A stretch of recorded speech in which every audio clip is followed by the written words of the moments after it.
She's a forensic pathologist, the only one who dares to look the dead straight in the eye to uncover the truth. But tonight, amidst the blood-soaked harbor of Marseille and the blaring sirens of police sirens, the truth is staring back at her. 12 bodies, a chilling massacre. And the man who emerged from the shadows, the kingpin controlling the entire European smuggling route, is none other than the man she loved madly 15 years ago. He vanished without a word. Now he stands here, his black coat soaked with rain and gunpowder, his eyes colder than the night sea. And he's staring straight into her eyes. Please like and comment the city you're viewing so I know how far this story has progressed. Watch to the end, because none of them will get out unscathed. The rain had been falling for 3 hours before the first body turned up, and by the time Celine Vale pulled her car onto Pier 19, the Mediterranean had already swallowed the moon whole. She sat for a moment behind the wheel, engine idling, watching the red and blue strobes from a dozen police vehicles paint the wet concrete in alternating waves of color. Her windshield wipers dragged back and forth in a slow, exhausted rhythm. Outside, uniformed officers moved between the cargo containers in groups of 2 and 3, their flashlight beams cutting thin white slices through the dark. She could see the tarps already, blue plastic sheeting weighted at the corners by orange evidence markers, 11 of them visible from where she sat, a 12th just barely visible farther down the dock near the water's edge. 12 bodies. Celine pressed 2 fingers against her temple and breathed out slowly through her nose. She had been doing this job for 9 years. She had stood over mass casualty scenes in Lyon, in Barcelona, in Istanbul. She had autopsied victims of bombings, of gang executions, of things she still couldn't fully describe without her hands starting to shake. She was not supposed to feel the weight of a crime scene before she even stepped out of the car. She stepped out of the car. The rain hit her immediately, cold and indiscriminate, soaking through her jacket collar before she'd taken 3 steps.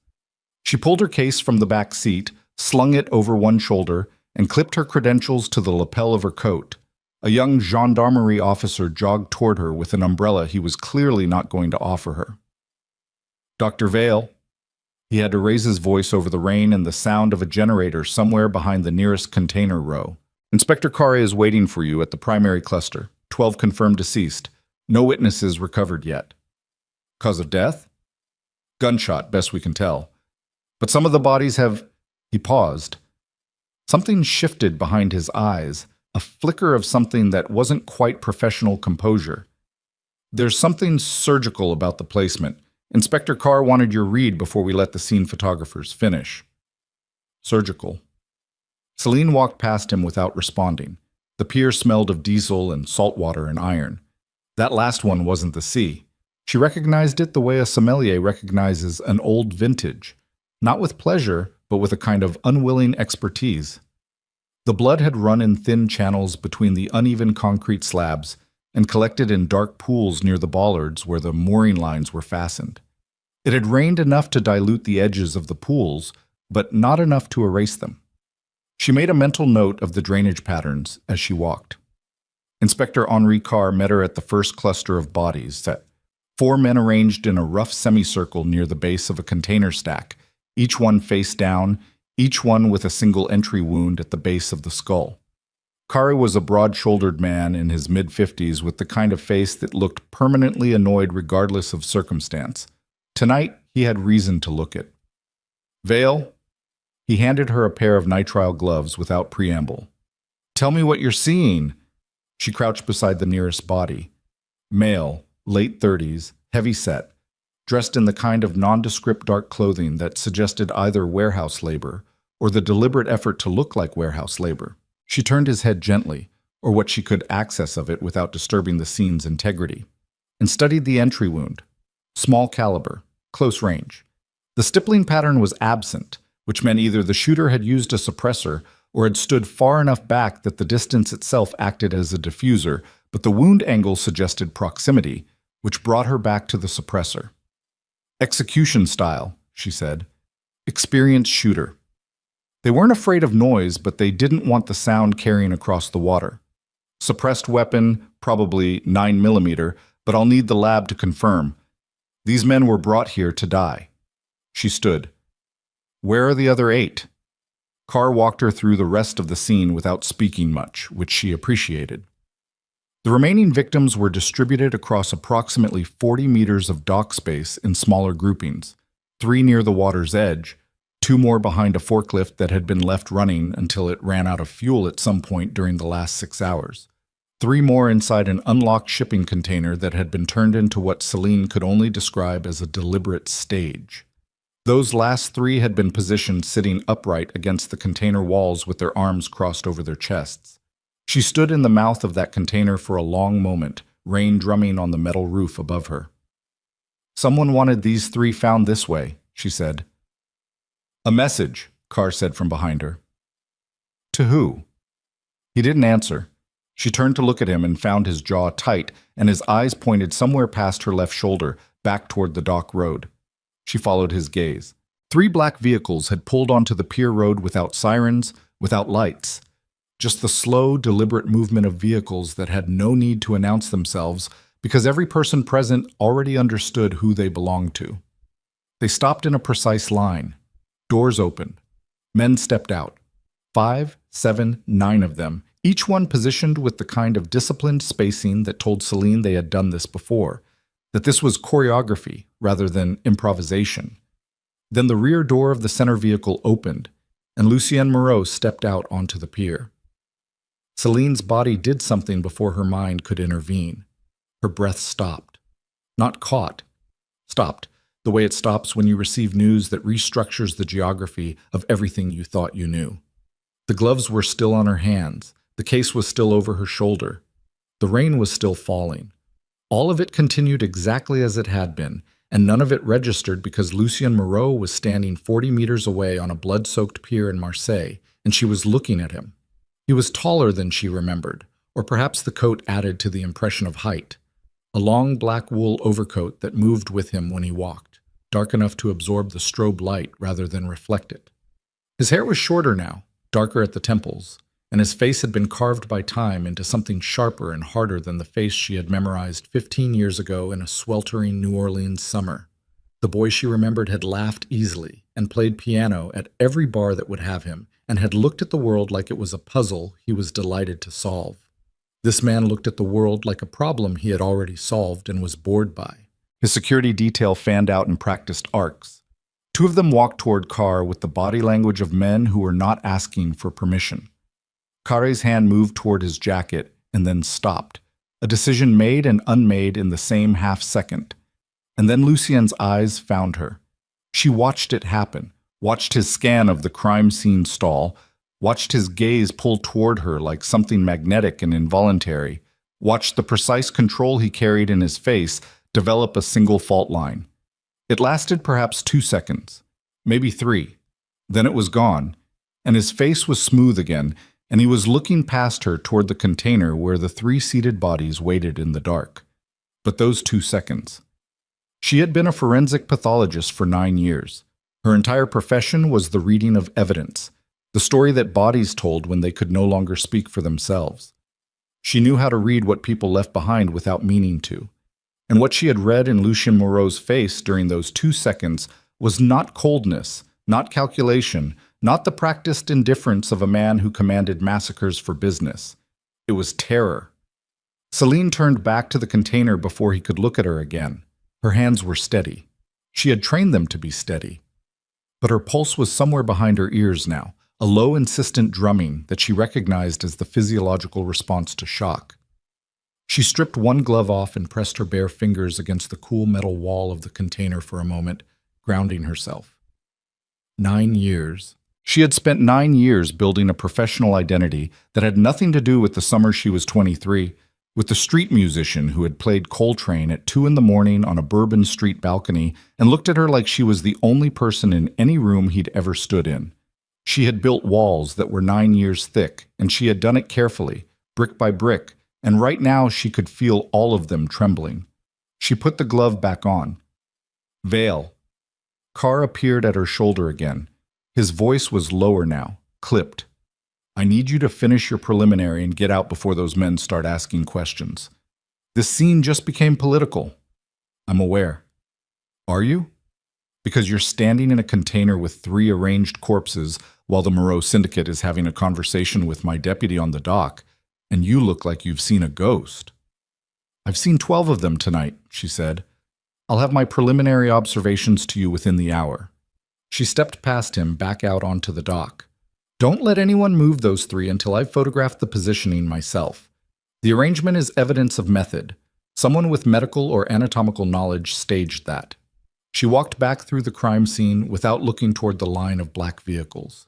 She cataloged, photographed, measured, and noted. She knelt in the rain and she did her job because doing her job was the only thing that had ever made the inside of her head quiet, and right now the inside of her head was anything but. She was almost back to her car when the footsteps fell into pace beside her. She didn't stop walking. Dr. Vale. The voice was low. American accented French. The accent of someone who had learned the language perfectly but retained something underneath it, some ghost of a different origin. I was told the task force assigned a forensic pathologist to the Pier 19 scene. I didn't realize it was you. I imagine there are a lot of things you didn't realize. She kept walking. Or chose not to. A pause.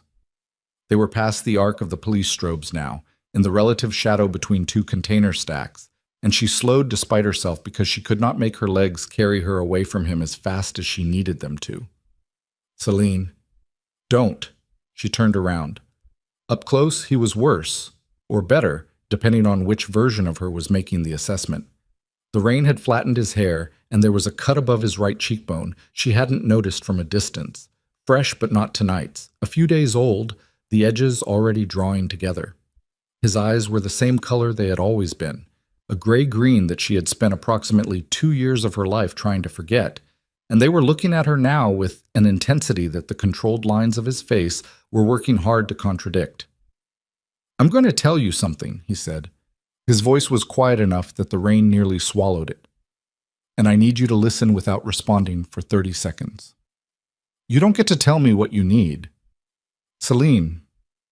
The control in his face slipped just slightly at the edges, something exhausted and raw bleeding through at the seams. Please. She crossed her arms over her chest.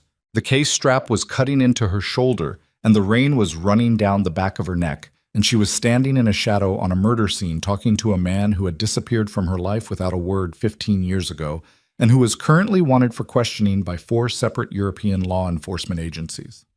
30 seconds, she said, starting now. This scene is going to pull you into something that you cannot be part of. I know you're attached to the task force. I know what your assignment is. I need you to request a reassignment before tomorrow morning. She stared at him. That's what you're leading with. It's what matters most. You're standing on a pier surrounded by 12 people your organization killed. I don't know who killed them. And your opening line is to tell me to walk away from my assignment? Yes. No hesitation. No apology in the word, just the flat weight of it. Because whoever did this is going to keep doing it, and the task force you're working with has problems you don't know about yet. And because... He stopped. His jaw worked for a moment. Because you were never supposed to be anywhere near this. That's not a decision you made for me once, and get to keep making. Something moved through his eyes. She couldn't name it.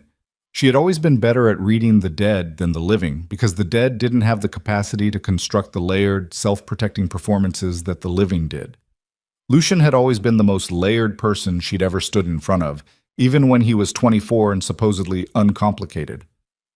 I know, he said finally, and then he stepped back, and his expression closed over again, all fault lines sealed. But I'm asking anyway. His security detail was already moving toward him with the purposeful energy of men who had been patient long enough. He turned and walked back toward the vehicles without looking at her again, and she stood between the containers in the rain and watched him go and felt 9 years of careful architecture quietly begin to crack. She filed her preliminary report at 2 a.m. from the small, cluttered office she kept at the task force's Marseille field headquarters, a converted textile warehouse near the Joliette district that smelled permanently of espresso and old carpet. The report was accurate, thorough, and contained nothing that wasn't directly supported by physical evidence.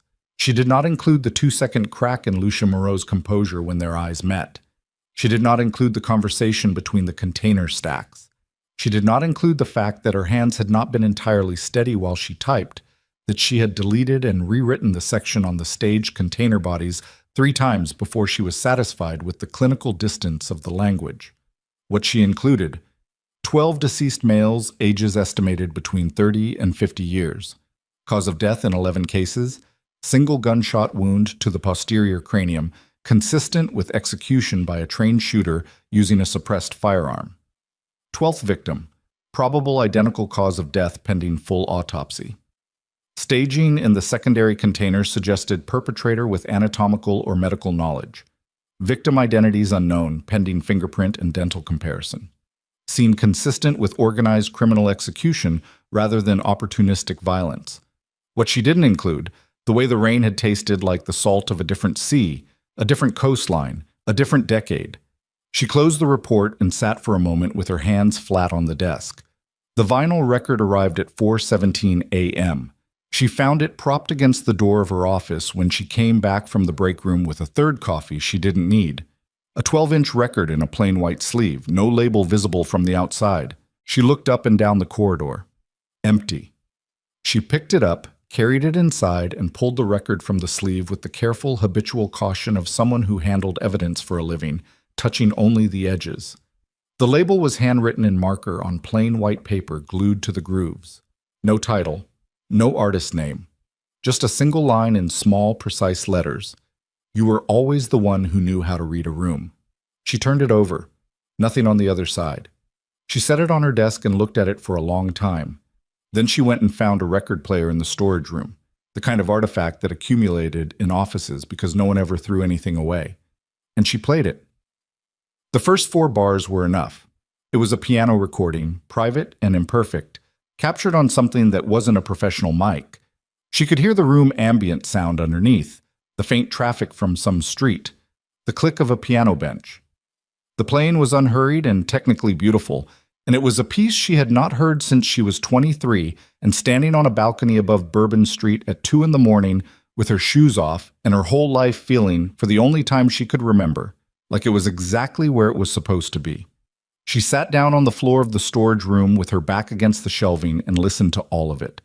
When it ended, she sat in the silence for another full minute. Then she stood up, went back to her office, and opened her task force access file on the Moreau Syndicate. She had clearance to the upper 3 tiers of the investigation database. She had not previously used all of it. She used all of it now. The file on Lucien Moreau ran to 411 pages across multiple subdocuments. She didn't read all of it, not at 4 a.m., not in one sitting, but she read enough. Born in New Orleans to a French mother and an American father. Father: Edouard Moreau, former maritime insurance broker, deceased. Manner of death: listed as accidental drowning in the file, but with a notation in smaller type that 3 investigating officers had filed dissenting assessments before the case was closed. Lucien Moreau: no criminal record prior to 15 years ago. First appearance in intelligence records: 14 years and 9 months ago, when his name appeared in a surveillance log for a meeting in Genoa between emerging criminal figures and representatives of what would later be identified as the Rivas shipping network.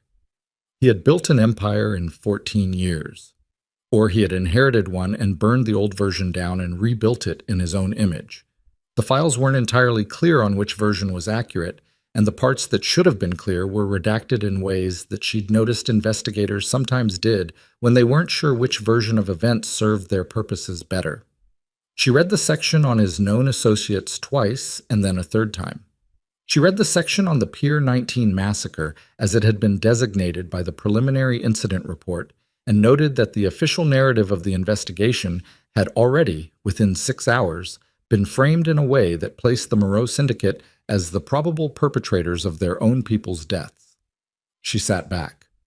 12 men executed on a pier that Lucien Moreau controlled, execution style, with precision that suggested a trained military or paramilitary unit. On a night when Lucien himself arrived at the scene, something that did not fit the behavioral profile of a man who ordered killings. Criminal leaders did not return to crime scenes. They didn't need to. The operational distance was the point, unless they came back because they hadn't ordered it, unless they came back because someone had killed their people and they needed to know who. She rubbed her eyes with the heels of her hands and looked at the ceiling. The fluorescent light buzzed in the way that fluorescent lights buzzed everywhere, a frequency that existed specifically to make you feel the time of night. Her phone buzzed on the desk. Unknown number. She picked it up. "I told you to request a reassignment."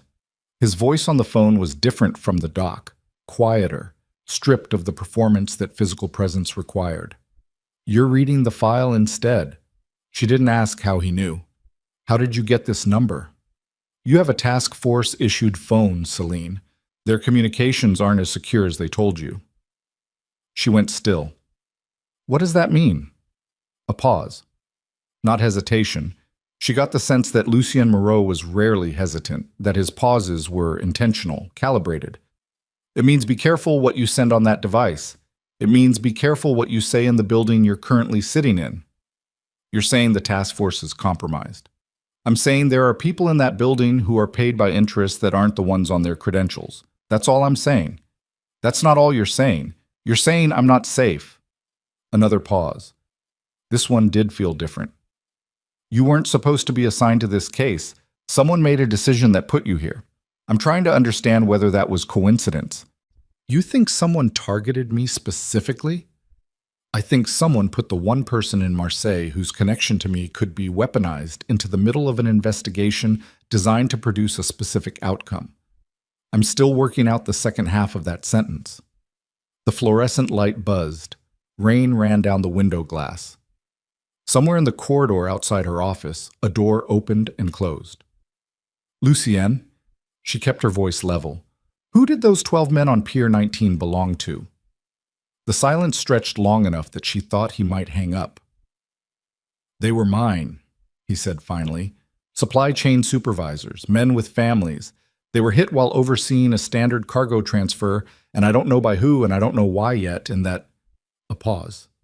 Something in his voice shifted for just a fraction of a second, something beneath the control, like a structural beam flexing under pressure. "That's the first time in 8 years I haven't known the answer to those 2 questions before the bodies were cold." She closed the file on her screen. "Someone's moving against you." "Someone's been moving against me for months, but this is the first time they've moved against people who had nothing to do with the operational side of things. These weren't soldiers, Celine. They were logistics. They had families, kids." He exhaled slowly. This was a message and a test. A test of what? Of whether I would do something stupid in response. The control was back, complete and seamless, which is why I'm not going to, and why I need you to get out of this case before whoever sent that message decides that the forensic pathologist with access to all the evidence and a verifiable history with Lucien Moreau is useful to them in some way. She looked at the record sleeve sitting on the corner of her desk. The handwriting on it was the same handwriting she had last seen on a note taped to a coffee cup on a New Orleans kitchen counter. "Gone to get groceries. Don't let the coffee get cold." She had memorized it without meaning to. The kind of thing you memorize because you never expected it to be the last thing. "I'm not requesting a reassignment," she said. A beat. "I know. And I'm not going to stop investigating this scene." "I know that too. But I'm going to need you to tell me something true." She paused. "The night you left. The night you disappeared. What actually happened?" The silence on the line was different from the others, denser, weighted differently. The silence of a man deciding whether a door he'd kept locked for 15 years was one he could afford to open even slightly. "Not yet," he said. And then, before she could respond, "But I will. When it's safer to tell you." That's not a deflection, Celine. It's a calculation about who might be listening to this call right now despite the encryption. "I thought you said your encryption was better than the task force's." "It is, but better isn't the same as perfect." A pause. "Don't drive home the usual route tonight." The line went dead. She sat for a moment with the phone in her hand. Then she stood, put on her coat, picked up her case, and took the record sleeve off the desk and tucked it into her bag. She was not entirely sure why she kept it. It was not evidence of anything she could quantify. but her hands had reached for it before her brain gave the instruction, which was its own kind of data. She took the back stairwell out of the building and left her car in the parking structure and walked the 12 blocks to her apartment through the rain. She was 2 blocks from home when the black SUV turned out of a side street with its headlights off. She had enough time to process what that meant. A vehicle moving in a residential neighborhood at 5 a.m. with no headlights, moving fast, moving toward her, before her body made the decision that her mind was still forming. She didn't run. Running was movement in a straight line, predictable. She stepped left sharply into the mouth of an alley between a pharmacy and a dry cleaner, pressed herself against the wall, and held her breath. The SUV slowed at the alley entrance. It idled there for 3 seconds that each lasted approximately a year. Then headlights came on and it pulled away.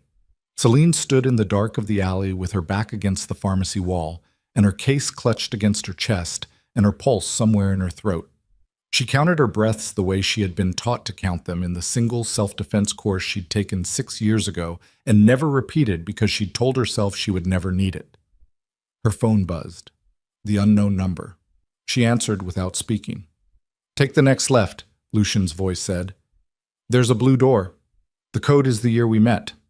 Someone will let you in." She stared at the mouth of the alley. The street beyond it was empty now, orange lit by sodium lamps, shining wet. Normal, ordinary, the kind of street that at any other hour of any other day in her life she would have walked without a thought. "You're watching me," she said. "I told you someone put you in this case deliberately, that SUV wasn't looking for an address." His voice was tight in a way she hadn't heard it before. "Move, Celine, please." She moved. She took the next left. There was a blue door, old wood painted recently over older paint, the kind of door that was never supposed to look like it led anywhere worth going. She punched in 4 digits. The lock released. Inside was a narrow staircase lit by a single bulb, and at the top of the staircase was a room that smelled of coffee and damp stone, and something faintly chemical she couldn't immediately identify. 2 men she didn't know stood near the far wall with the posture of people paid to stand near walls. A folding table, a laptop, and on the laptop screen, a live feed showing the street outside from at least 3 angles. Lucian was not in the room. One of the men handed her a coffee without making eye contact or speaking, and she accepted it because her hands needed something to hold and her system needed the warmth. And she stood in the middle of the room and looked at the laptop screen and watched the blue door from 6 different angles and thought about 12 bodies on a pier and a vinyl record and a man whose face she had memorized and then tried for 15 years to forget, and what it meant that he had apparently been watching over her arrival in Marseille since before she knew she was coming. On the center camera feed, the black SUV rolled slowly past the blue door. It stopped. Stayed stopped for a full 10 seconds. Then it drove away again. And somewhere in Marseille, in whatever room Lucien Moreau was watching from, a decision had just been made that neither of them could take back. She didn't sleep. That wasn't unusual. She'd been a light sleeper since medical school, since the first time she'd stood over a table at 3 a.m. with a scalpel in her hand and understood that the body kept its secrets in layers, and you had to be patient enough to peel each one back without flinching. But this was different from the ordinary insomnia of a mind that wouldn't stop processing. This was the sleeplessness of a person who had walked through a door, literally a blue one with peeling paint, and understood somewhere below the level of conscious thought that the life on the other side of it was not going to look like the life before. She sat in the corner of the room on a wooden chair that was too short for the table beside it, and drank the coffee the silent man had given her, and watched the camera feeds on the laptop screen until the sky outside began its reluctant transition from black to the particular gray that preceded Marseille dawn. The 2 men near the wall changed shifts at some point, new faces, same posture, same careful avoidance of eye contact with her. And no one spoke and nothing happened on the street feeds, and eventually the blue door opened from outside and Lucian came in. He looked like he hadn't slept either. The cut above his cheekbone was more visible in the interior light. 3 centimeters, she estimated automatically. Shallow, but clean-edged. Not from a fall. An edge. He'd shed the long coat and was wearing a dark sweater that had seen better years. And there was something almost disorienting about the ordinariness of it, about the gap between the man who had stepped out of the convoy on Pier 19 and this version who moved through a cramped safe house with the quiet efficiency of someone who had spent a long time learning how to occupy small spaces without drawing attention. He looked at her.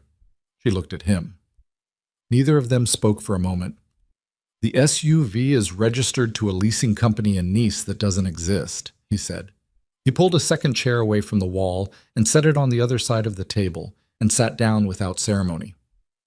"The plate traces back to a fleet vehicle that was reported stolen 4 months ago. Whoever's running this has infrastructure that predates you being assigned to the case. So they knew I was coming before I did. That's one interpretation. What's yours?" He leaned forward, both forearms on the table, and she noticed that his hands were still, the hands of someone who had trained himself out of the nervous habits that gave people away. "My interpretation is that someone inside the task force pulled strings to get you assigned specifically and then notified people outside the task force that you were here, which means whoever's running the operation against me has sources inside your agency, and those sources are willing to use you as—" He paused, chose the word deliberately. "Leverage. Against you. Against me." She set down the coffee cup. "That's a significant conclusion to reach by 6 a.m. I've been working toward it for 3 months. He held her gaze. "The Pier 19 massacre wasn't the first move. It was the fourth. Someone has been systematically eliminating the people in my network who knew the most about the evidence I've been accumulating. Not soldiers, not enforcers, the analysts, the accountants, the people who understood the architecture." He paused. "Someone is trying to blind me before they come for the ledger." "What ledger?" The room went very quiet. The two men near the wall were suddenly looking at the floor with the concentrated attention of people pretending very hard not to listen. "Lucienne," she kept her voice even. "What ledger?" He looked at her for a long moment with an expression she couldn't fully decode. Not reluctance exactly, more like a man standing at the edge of something and calculating the depth of it. "There is a record," he said slowly. "A financial and operational record of transactions that connect approximately 60 individuals, politicians, banking executives, intelligence contractors, law enforcement officers across 7 countries, to a trafficking network that has been operating under legitimate shipping cover for 22 years. The breath moved out of her slowly. "You have it. I built it, 12 years of it." His jaw tightened. "It's why I'm still alive. And it's why 12 men are on slabs in the Marseille city morgue right now. Because whoever is moving against me has decided that removing the people who helped me build it is a more effective strategy than coming directly at me." She thought about the 3 bodies in the container, positioned, arms crossed. The staging at Pier 19, that wasn't random either, was it? No. What does it mean? His expression shifted. Something moved across it that was too fast to name and too real to be anything but involuntary. "It's a signature. It was used once before 15 years ago, at a scene that was never officially connected to organized crime." He stopped. She felt something cold move through her chest that had nothing to do with the temperature of the room. "Lucienne." "Not here." His voice had dropped, and the control in it was back, but it was working harder now. She could hear the effort of it. "Not yet. There are things I need to tell you that I can't tell you in a room with other people present." "Then tell me when—" The laptop pinged. One of the wall men crossed to it in 3 steps and looked at the screen and said one word in French that translated approximately to problem, and Lucien was on his feet before Selene had fully processed the word. She stood too, moving to look at the laptop feed. On the street camera, 3 vehicles had stopped outside the building. Not the black SUV from before. These were unmarked gray sedans with the particular license plate configuration that French law enforcement used on operational vehicles. "Task force?" she said. "Worse." Lucienne was already moving toward a door in the back wall that she hadn't noticed before because it was designed not to be noticed. "Internal Security Division. They don't operate on task force authorization. They operate independently." He glanced at her over his shoulder. "They're here for you, not me. They don't know I'm in this building." "For me?" She stared at him. "On what grounds?" Whatever ground someone decided to give them at, he checked his watch. 6:14 in the morning. He held the back door open. You have about 90 seconds to decide whether you walk out the front and go with them voluntarily or you come with me right now and we have a significantly more complicated conversation somewhere safer. She looked at the laptop screen. The agents on the street feed were fanning out with the body language of a team that wasn't coming to ask polite questions. She picked up her case. I'm going to need answers, she said. Real ones, not redacted. I know. Today. Not when it's safe or convenient or today. He held her gaze for exactly 1 second, and in that second there was something behind his eyes that was not professional and not calculated and not the persona of the man the files described. I promise you that. She walked through the back door. The safe house he brought her to was 40 minutes outside Marseille, up a road that stopped being paved after the first kilometer and wound through scrub pine and limestone outcroppings above a coastline she didn't recognize. The vehicle they used was a 10-year-old Peugeot that smelled of cigarettes and had a crack in the windshield on the passenger side that someone had attempted to fix with tape and largely failed. It was such a deliberate contrast to the convoy on Pier 19 that it took her almost 15 minutes to realize the contrast itself was the point. That Lucien Moreau moved through the world in layers, the visible and the invisible, and what you saw at the port was precisely what he needed you to see. The building was old stone, low-roofed, pressed into the hillside like it was trying to disappear into the rock. Inside it was warmer than she expected, and smelled of wood smoke and coffee and the particular staleness of rooms that were inhabited in careful rotation.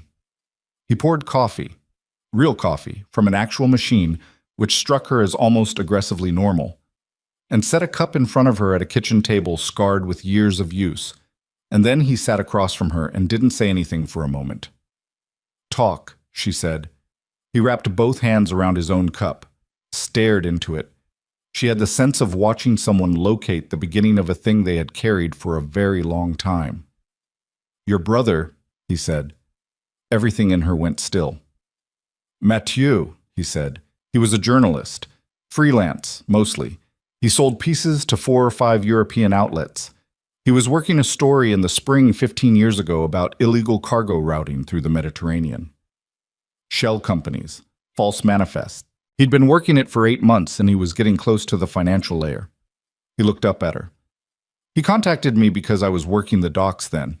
Not for the syndicate. I wasn't anywhere near that yet. I was doing port logistics for a legitimate shipping firm and I knew people who knew things. Mathieu thought I could give him names. She realized her hands had flattened on the table. She pressed them down harder. Keep going. I gave him 2 names. Mid-level operators, people I'd heard things about. Nothing I could prove. He took those names and he went somewhere with them that I didn't know about. And 3 weeks later, Lucien stopped. His jaw worked. 3 weeks later, he was dead. They called it a drowning. He was found in the harbor at Nice. No signs of violence, the report said. He met her eyes. There were signs of violence. I saw the photographs that weren't in the official report. Someone had access to the investigation file and removed them. The kitchen was very quiet. Outside, wind moved through the pine trees and the sound of it was low and continuous, like something breathing. You knew, she said. Her voice came out flat. Not because she was calm, because the alternative was something she didn't want to do in this room in front of this man. You knew how Mathieu actually died. Yes. And you didn't tell me. No. You disappeared from my life 8 weeks after my brother died, and you knew what had happened to him, and you said nothing. She stopped. Started again. For 15 years. Celine, don't. The word came out sharp enough that he closed his mouth. I need you to let me get through this before you give me the reasons. I know there are reasons. I know you have an architecture of reasons that probably sounds very logical when you build it out. But right now I need you to sit there and let me understand what you actually did. He sat there. She breathed. In through the nose, measured, the way she'd taught herself to breathe in autopsy suites when what she was looking at wanted to break through the professional distance. You disappeared to protect yourself. No. Quiet. Absolute. I disappeared to protect you. That's... The two men who ordered Mathieu killed knew that he had a contact in the port logistics network. They didn't know who yet. I found out they were looking within 48 hours of his death.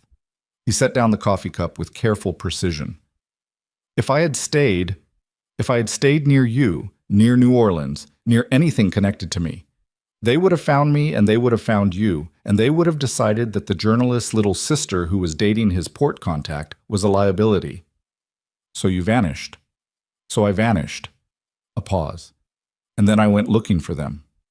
She looked at him across the table, at the cut above his cheekbone, at the hands that were still, that had trained themselves into stillness, at the gray in his temples that hadn't been there when he was 24 and playing piano at 2 a.m, like the music was the only language he fully trusted.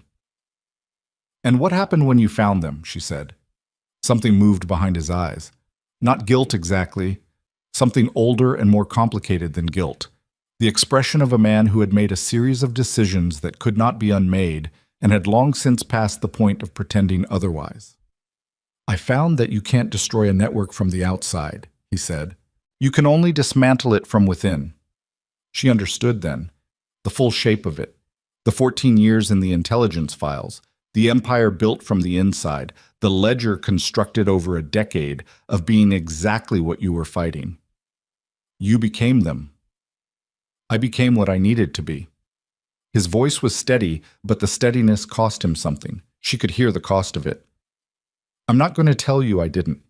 I'm not going to tell you that the things in my file aren't real. Some of them are real. Some of the blood is mine to carry. He held her gaze. But the ledger is also real, and the names in it are real.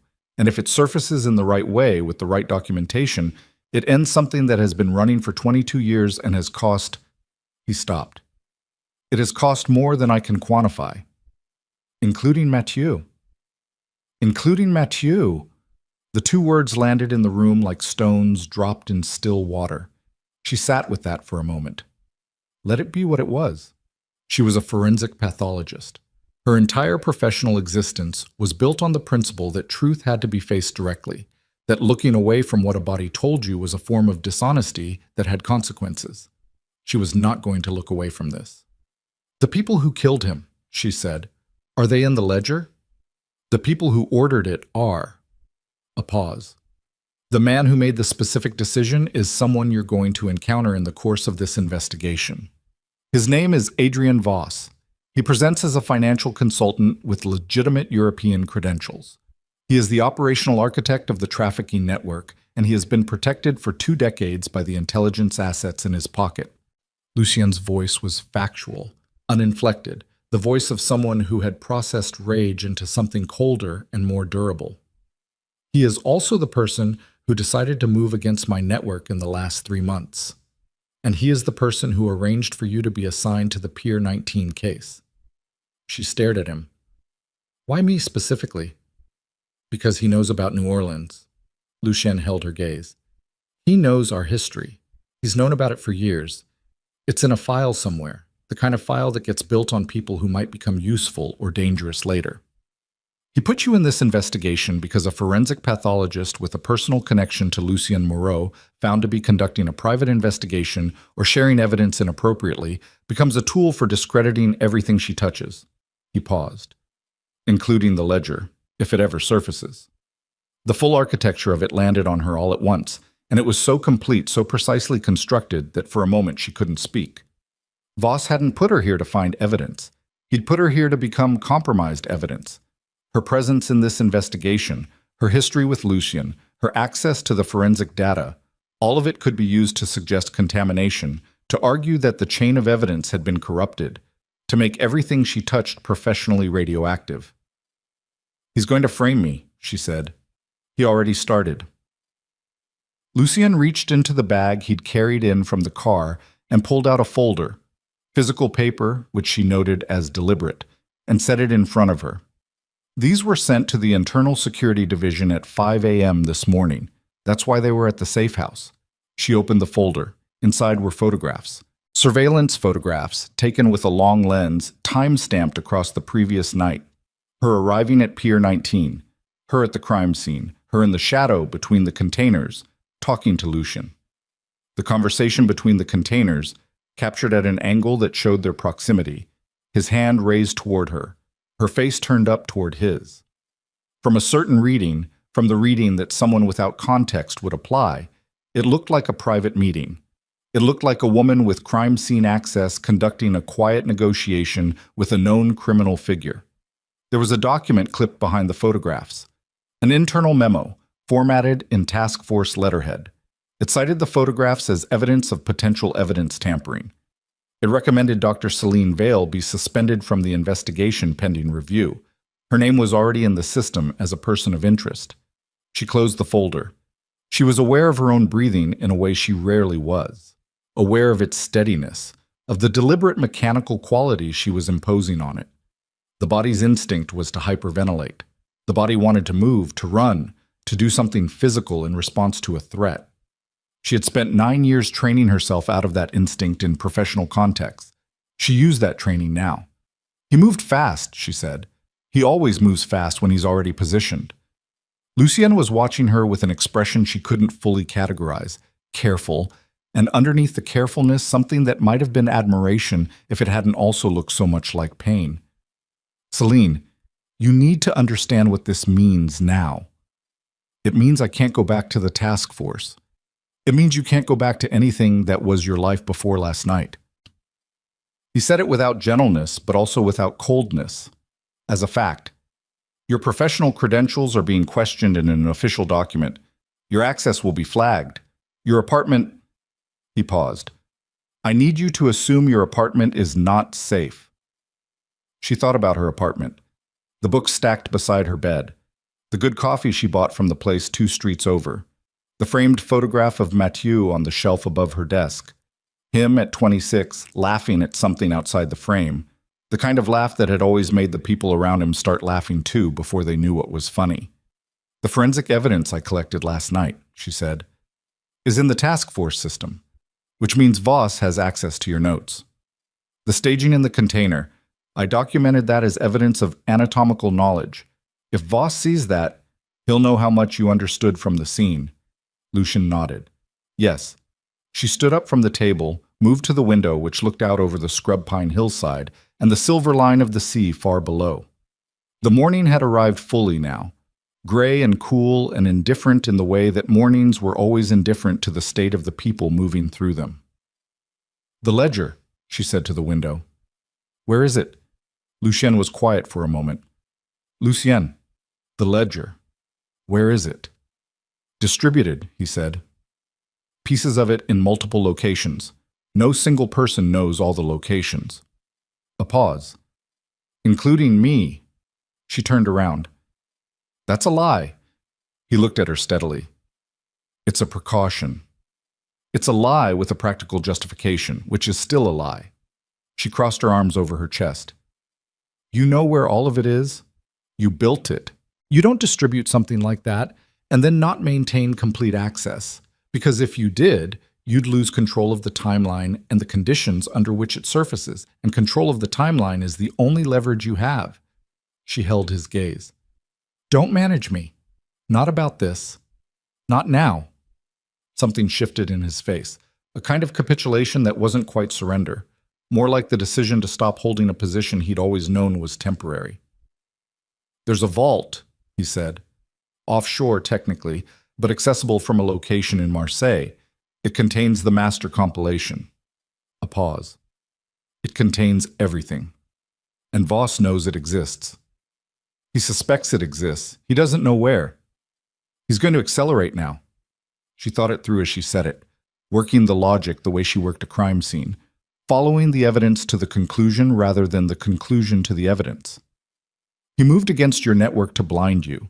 He moved against me to compromise the investigation's integrity. Those are preparatory moves. He's preparing to come for the vault directly. Yes. Which means we have a window. She met his eyes. How long? Lucian stood, and for a moment standing in a stone room above the Mediterranean with morning light coming gray and thin through the window, he looked less like the file and more like the man she had loved at 23. Not young, not uncomplicated, but present, fully present, in a way that the managed persona of the peer couldn't accommodate. Days, he said, maybe less. Her phone buzzed on the table. Not the task force phone. Her personal phone. The number she gave to almost no one. She looked at the screen. Unknown number, text message, 3 words and an image file. The words were, "We have your files." The image was a photograph of her Marseille apartment, interior shot, taken from inside, from the hallway, showing her desk clearly. The stacked case files, the framed photograph of Mathieu, the record sleeve she had taken from the office and left on her desk before she left this morning. Someone had been in her apartment. Someone was possibly still in her apartment.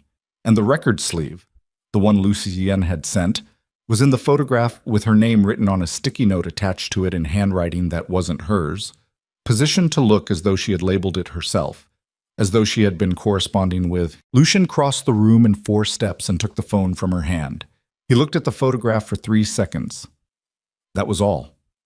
3 seconds. And then his face did the thing she'd seen it do twice now. The fault line appearing and then closing, the control reasserting itself with the speed of a reflex trained over years of necessity. But this time she was close enough to see what lived underneath the control in those 3 seconds. And what lived there was not anger. It was recognition. "You know who took this," she said. He set the phone face down on the table. "Get your case." "Lucien, we need to move right now." He was already across the room, speaking in low, rapid French to the man near the door, who nodded once and disappeared through the back. "We have maybe 12 minutes before whoever sent that message decides the text wasn't enough of a statement." She picked up her case. Her hands were steady. She was starting to understand that her hands were going to be steady regardless of what happened, that 9 years of standing over things that should not be looked at directly had built something in her that was not courage exactly, but was the functional equivalent of it. The ability to keep moving through situations that the body's instinct wanted to classify as stop. "Tell me who it is." "In the car." "Tell me now." He turned to look at her from across the room, and for a moment they were just 2 people standing in an old stone house above the sea, and the distance between them was not 12 feet of flagstone floor, but 15 years of everything that distance had accumulated. "It's Renard," he said. The name landed without context, and she said so. "Philippe Renard." Lucien picked up his own bag, moving with the efficient, unhurried speed of someone who had evacuated safe houses before and understood that panic cost more time than it saved. "He's the deputy operational director of the task force. He's also been on Voss's payroll for 6 years. She followed him toward the back door. "He's the one who assigned me to the case." "Yes." So Voss didn't reach into the task force to move a piece. The task force is the piece. The upper tier of it. He held the back door open. Cold morning air hit her face, smelling of pine resin and the sea far below. There are people on that task force who don't know. Junior investigators, analysts, the forensic support staff, but the operational decisions, the assignments, the raid planning, the evidence protocols, those run through Renard, and Renard runs through Voss. They moved down a narrow path behind the building, through pine scrub that caught at her jacket sleeves. The Peugeot was parked in a shallow depression below the house, invisible from the road above. "The peace negotiation," she said, working it as she walked, following the chain of it. "The one in your files. There's a notation about a scheduled meeting between your representatives and law enforcement liaisons. Upcoming, within the week." Lucien stopped walking, turned to look at her over his shoulder, and his expression was the particular expression of a man recalibrating how much the person in front of him already understood. "You read that far into the file." "I read all of it." She met his eyes. "It's staged. The negotiation. Renard set it up. It was proposed through official channels 3 weeks ago as a condition of cooperation meeting. My legal representatives accepted it in good faith because—" He paused, and the pause had weight in it, the weight of something he didn't enjoy admitting. "Because I allowed them to. Because I thought it was an opportunity to create a protected channel for the ledger's transfer. And instead it's an ambush. That's my current assessment, yes." He started walking again, which I arrived at approximately 40 minutes ago, which is why my morning has been suboptimal. The Peugeot smelled of cigarettes and the specific anxiety sweat of people who had sat in it during bad situations. She got in the passenger side. Lucienne got behind the wheel and started the engine without turning on the lights, pulling out of the depression and onto the unpaved track by feel and whatever memory he had of the road. "The photograph of my apartment," she said. "They were sending a message about the record sleeve. They want me to know they can place evidence of contact between us in my personal space. They want you to know they've already placed it." He kept his eyes on the track. Past tense. That photograph was taken, not staged for the photograph. The sleeve is already there. A pause. "With your name on it in someone else's handwriting designed to read as yours." She thought about that, about the deliberate precision of it. Not just the act, but the documentation of the act. The text message sent immediately after, the 3-word message calibrated to produce maximum psychological pressure. "We have your files." Not "we will," present tense, already done, already in place. "They want me reactive," she said. "Frightened and reactive." "Yes." "So I'm not going to be." He glanced at her sidelong in the gray morning light, just briefly, and something moved across his face that might have been the ghost of something he used to be before whatever he'd become had replaced it. "No," he said. "I didn't think you would be." He drove for 20 minutes before she realized they were heading back toward Marseille rather than away from it, and when she said so, he said only that the thing they needed was in the city, and there was no way around that, and she didn't argue because she had run out of the kind of energy that arguing required, and what remained was something cleaner and colder and more useful. He parked on a street she didn't recognize in a neighborhood that sat at the edge of where the tourist maps ended and the working city began. Concrete apartment blocks with laundry on the lines, a closed boulangerie, a tabac with its metal shutter halfway up. He made a call in low, rapid French that she could follow but only barely, and then they waited in the car for 11 minutes by the clock on the dashboard. A man appeared on the street. 50s, heavy-set, wearing the kind of clothing that was designed to look like he worked with his hands because he did work with his hands. He leaned against the building wall and lit a cigarette and did not look at the Peugeot. "Stay here," Lucienne said, and got out before she could respond. She watched through the cracked windshield as he crossed to the man, and they stood together in the posture of people having a conversation they didn't want observed. Bodies angled slightly away from each other, voices low, the cigarette providing cover. The conversation lasted 6 minutes. She watched Lucien's back throughout it, watched the particular set of his shoulders, the way they changed at some point in the middle of the conversation. A barely perceptible change, a fraction of tension that entered the line of his spine and stayed there. He came back to the car and got in and sat for a moment without speaking. "What did he tell you?" she said. "The negotiation meeting. It's been moved up." He was looking at the street ahead. "It was scheduled for Thursday. It's now tonight." She processed that. "Someone's accelerating the timeline. Voss is accelerating.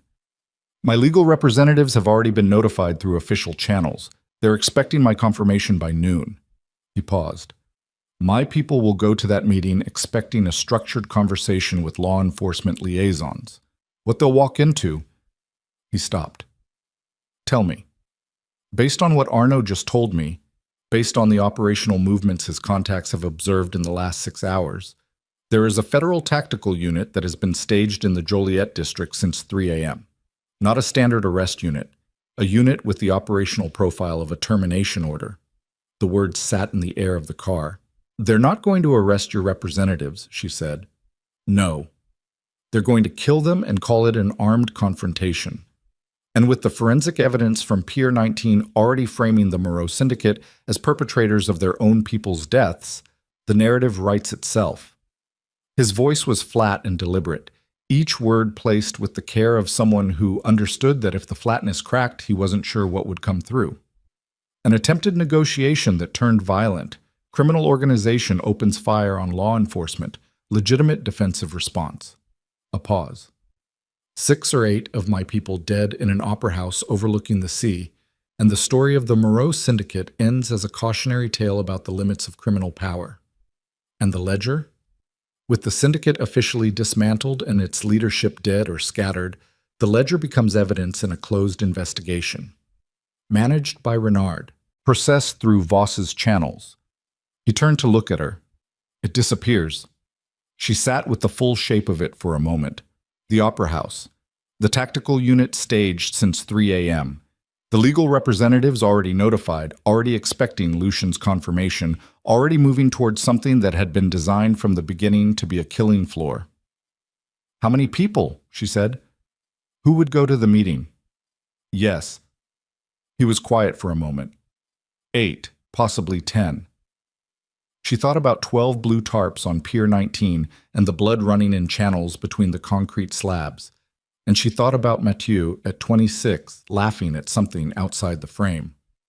"We have to warn them. I can't reach them through any channel that isn't monitored." The frustration in his voice was controlled but audible, the sound of a man hitting a wall he'd already hit several times from different angles. "Every communication line my representatives use goes through Renard's infrastructure. Every contact I attempt will be flagged and will tell Voss that I know about the setup. So you lose the element of surprise. So I lose the only thing I currently have," she thought. She was good at thinking under pressure.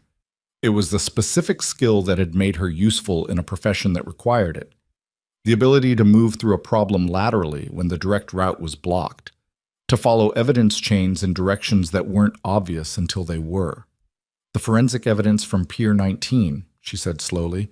"My preliminary report is in the task force system. Renard has access to it." "Yes."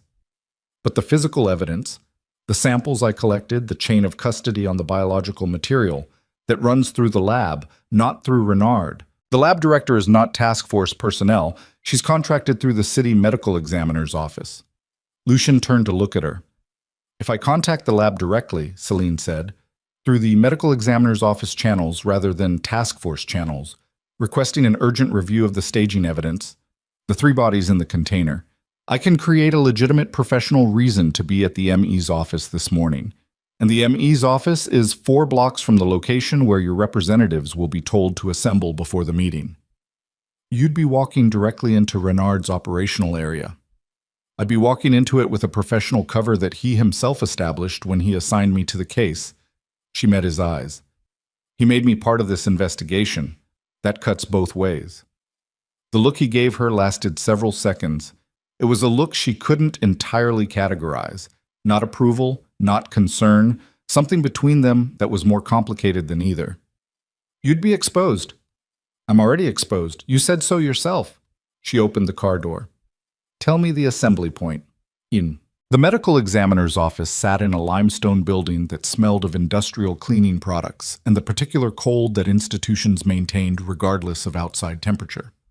Celine badged in through the side entrance at 8:40 a.m., spoke to the lab director, a compact, meticulous woman named Dr. Fontaine, who had collaborated with Celine on 3 previous cases and who asked no questions beyond the professional ones, and spent 22 minutes establishing a paper trail of legitimate forensic consultation activity that would withstand scrutiny.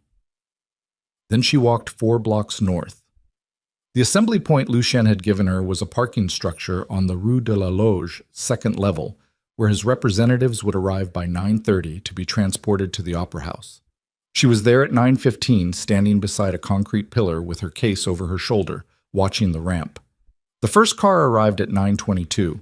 A man she didn't know, 50s, suited, with the careful bearing of a lawyer who had spent years in rooms where lawyers were not entirely welcome. He looked at her with immediate and professional suspicion. "I'm Celine Vale," she said. "I'm a forensic pathologist currently assigned to the Pier 19 case. I need you to listen to me for 3 minutes, and I need you to not make any calls while I talk." He stared at her. "The venue you're going to tonight is compromised," she said. "There is a federal tactical unit staged there. You are not walking into a negotiation." The lawyer's face did something complicated. She watched him work through the calculations, the credibility assessment, the risk evaluation, the professional caution of a man whose entire function was to operate in controlled information environments. "Who told you this?" I can't tell you that in this parking structure." She held his gaze. But I can tell you that the forensic evidence from Pier 19 has been selectively documented to support a narrative about the Moreau Syndicate that is not accurate. I can tell you that the Deputy Operational Director of the task force I'm assigned to has a financial relationship with the individual orchestrating the operation against your client. And I can tell you that if you walk into that opera house tonight, the story that comes out of it will be written before you arrive. 3 more cars pulled up the ramp during the next 6 minutes. She went through it again, twice more, while the lawyer made the decision she could see him making in the controlled movements of his face. By 9:41, she had spoken to 7 people, and the assembly was beginning to disperse in the careful, unhurried way of professionals who understood that urgency was itself a form of information that should not be broadcast. She was on the ramp heading back to street level when the phone buzzed. Task Force phone. A number she recognized as Renard's direct line. She answered it. Dr. Vale. His voice was warm and measured and completely wrong, the warmth of something performed rather than felt. I've been trying to reach you since this morning. There was a concern raised about your whereabouts after the safe house situation. Entirely a miscommunication, I want to assure you. Can you come into the office? She kept walking. Of course.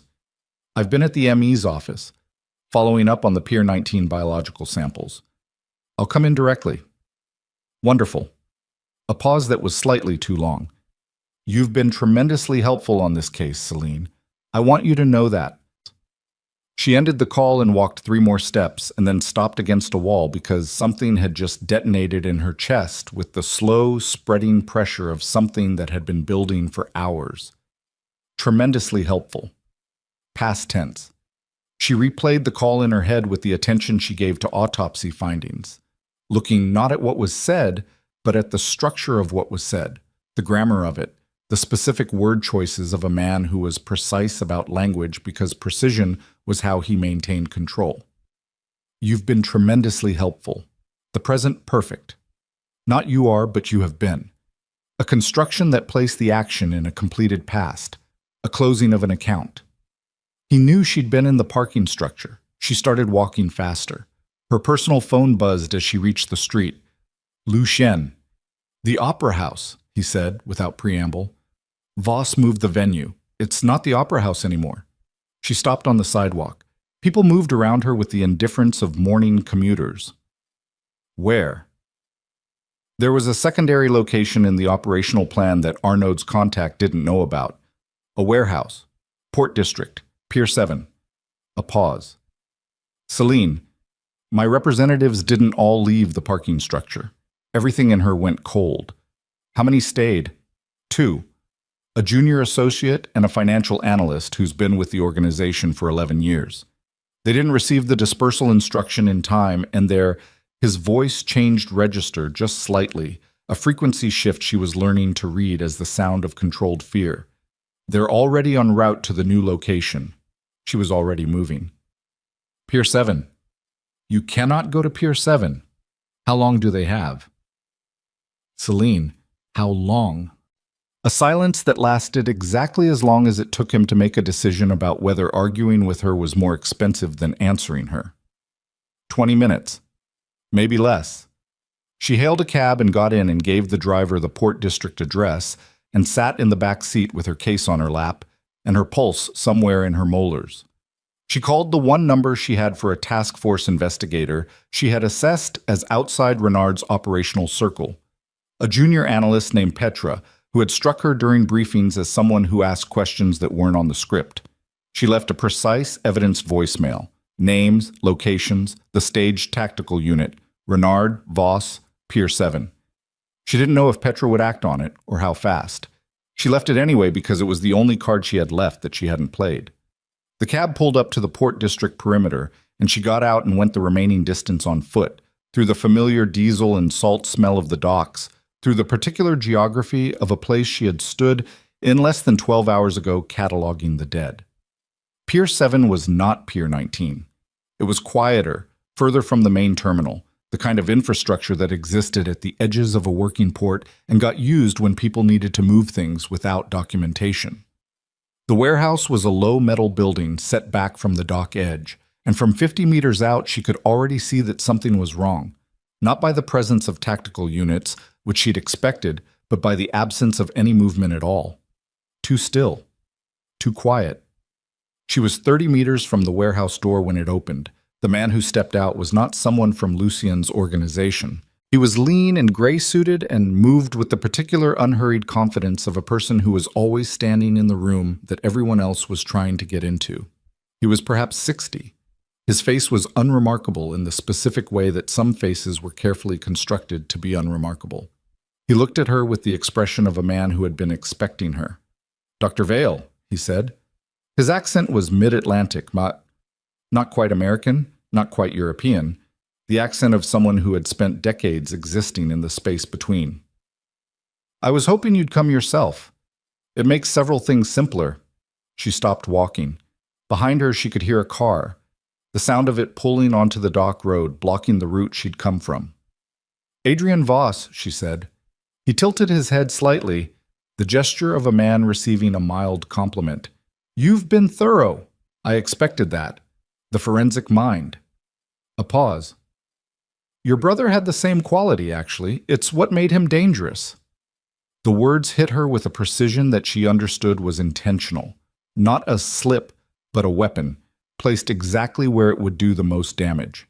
She held his gaze and let the hit register and didn't move. "The two people from Lucien's organization," she said. "Where are they?" "Safe. For the moment." He clasped his hands behind his back in the posture of a man taking a pleasant morning walk. "That's contingent, naturally, on the next few minutes going in a direction that suits everyone." "What direction is that?" "The ledger." He said it simply, without drama. Lucien has spent 12 years building something that is genuinely impressive from a documentary standpoint. I respect the work. But it exists in a condition that is unstable. Evidence in the wrong hands, at the wrong moment, contextualized incorrectly, it becomes something harmful. To a great number of people who have worked very hard to build legitimate lives over legitimate careers. He paused. "I'd like to stabilize it. You'd like to destroy it. I'd like to ensure it's properly managed. By you. By people equipped to understand its full implications." He met her eyes with the calm of someone who had had this conversation in various forms many times before.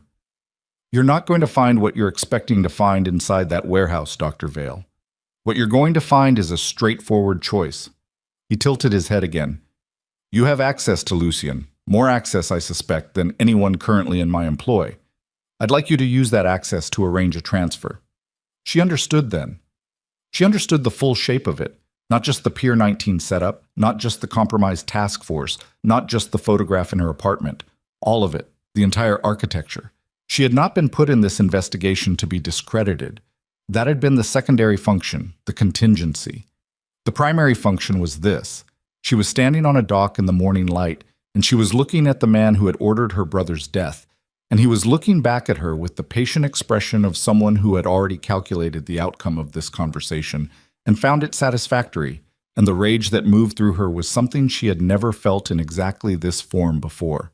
Not hot, not blinding, but cold, and absolute and structural. The kind of rage that didn't want to destroy things, but wanted to. The rage that moved through her was something she had never felt in exactly this form before.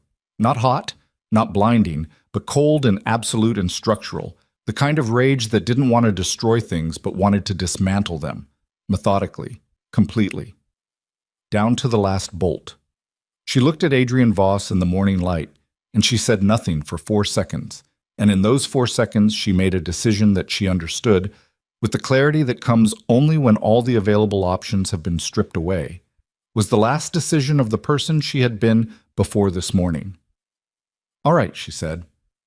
Voss's expression didn't change. That was the tell. A man who had expected resistance and received compliance too quickly would show something, some flicker of surprise or recalibration. He showed nothing, which meant he had already planned for this answer, and the answer didn't matter because the plan accommodated both. She filed that. "I'll need to contact him directly," she said. "He doesn't take intermediary messages for anything operational." "Of course." Voss produced a phone from his jacket pocket. Not her phone, a clean device. A burner with a single number already loaded. "Use this. I'd prefer the conversation happen where I can observe it. He'll know something's wrong if I'm standing in front of you. He'll suspect something's wrong regardless. Voss tilted his head. He's been suspicious since Pier 19. That's acceptable. What I need is a location and an access protocol for the vault. The suspicion is a secondary matter. She took the phone. She looked at the single number on the screen. She pressed call. It rang twice. Don't say my name, Lucian said, and his voice told her immediately that he already knew. Not the specifics, but the shape of it, the fact of it. The way you knew when a situation had crossed a threshold without being told which threshold. His voice was flat and quiet, and completely awake. Are you in the warehouse? No, outside. How many? She did a slow visual scan of the dock perimeter, making it look like she was collecting herself. I can see 4. She said it naturally, conversationally, as though answering a different question. It's a direct request. For the access information. A silence that lasted exactly as long as it needed to. He's listening. Yes. Celine. His voice dropped a register. The analyst and the junior associate inside the warehouse. Are they all right? She kept her eyes on Voss as she said it, watching his face for the micro-expressions that even trained people couldn't entirely suppress. She saw a slight tightening around his eyes at the directness of the question, at the fact that she was gathering information while appearing to comply. Alive, Lucien said. For now, that's all I know. Voss was watching her with the patient attention of a man who had learned to read conversations from one side. She turned slightly away from him, not enough to seem deliberate, just the natural shift of someone seeking a degree of privacy, and dropped her voice. He wants the vault location and access protocol. He said he'll trade the 2 for it. I know what he wants. Lucien, I'm working. You have maybe 5 minutes before he recalculates. She kept her voice level and low. Whatever you're doing, it needs to be done. 4 minutes, he said. Keep him talking. And then quieter, the words placed with a care that had nothing to do with tactics. Don't go inside that warehouse. The line stayed open. She turned back to Voss. He needs to verify the condition of the 2 people inside before he'll discuss access protocols, she said. That's not negotiable for him. You know his profile well enough to know that. Voss considered this. The consideration lasted approximately 6 seconds, which was long enough to tell her that it created a genuine complication. Either the 2 people inside were not in the condition he'd described, or moving her inside the warehouse was not part of the plan he'd set, or both. That can be arranged, he said finally. Then arrange it out here. She held his gaze. I'll verify their condition from this position. That's the offer. Something shifted in Voss's expression. Not anger, not exactly, but the particular recalibration of a man who had built a plan on the assumption of compliance and was encountering something he'd underweighted. He had underweighted her. She'd seen it happen before in other rooms with other men. The moment when the assumption that a woman in a frightened or compromised position would default to accommodation met the reality that some people's training ran in the opposite direction. He spoke quietly to someone over his shoulder. The warehouse door opened. The junior associate came out first, a young woman, early 30s, dark-haired, with a bruise developing along her left jawline that told Celine the negotiation inside had not opened with pleasantries.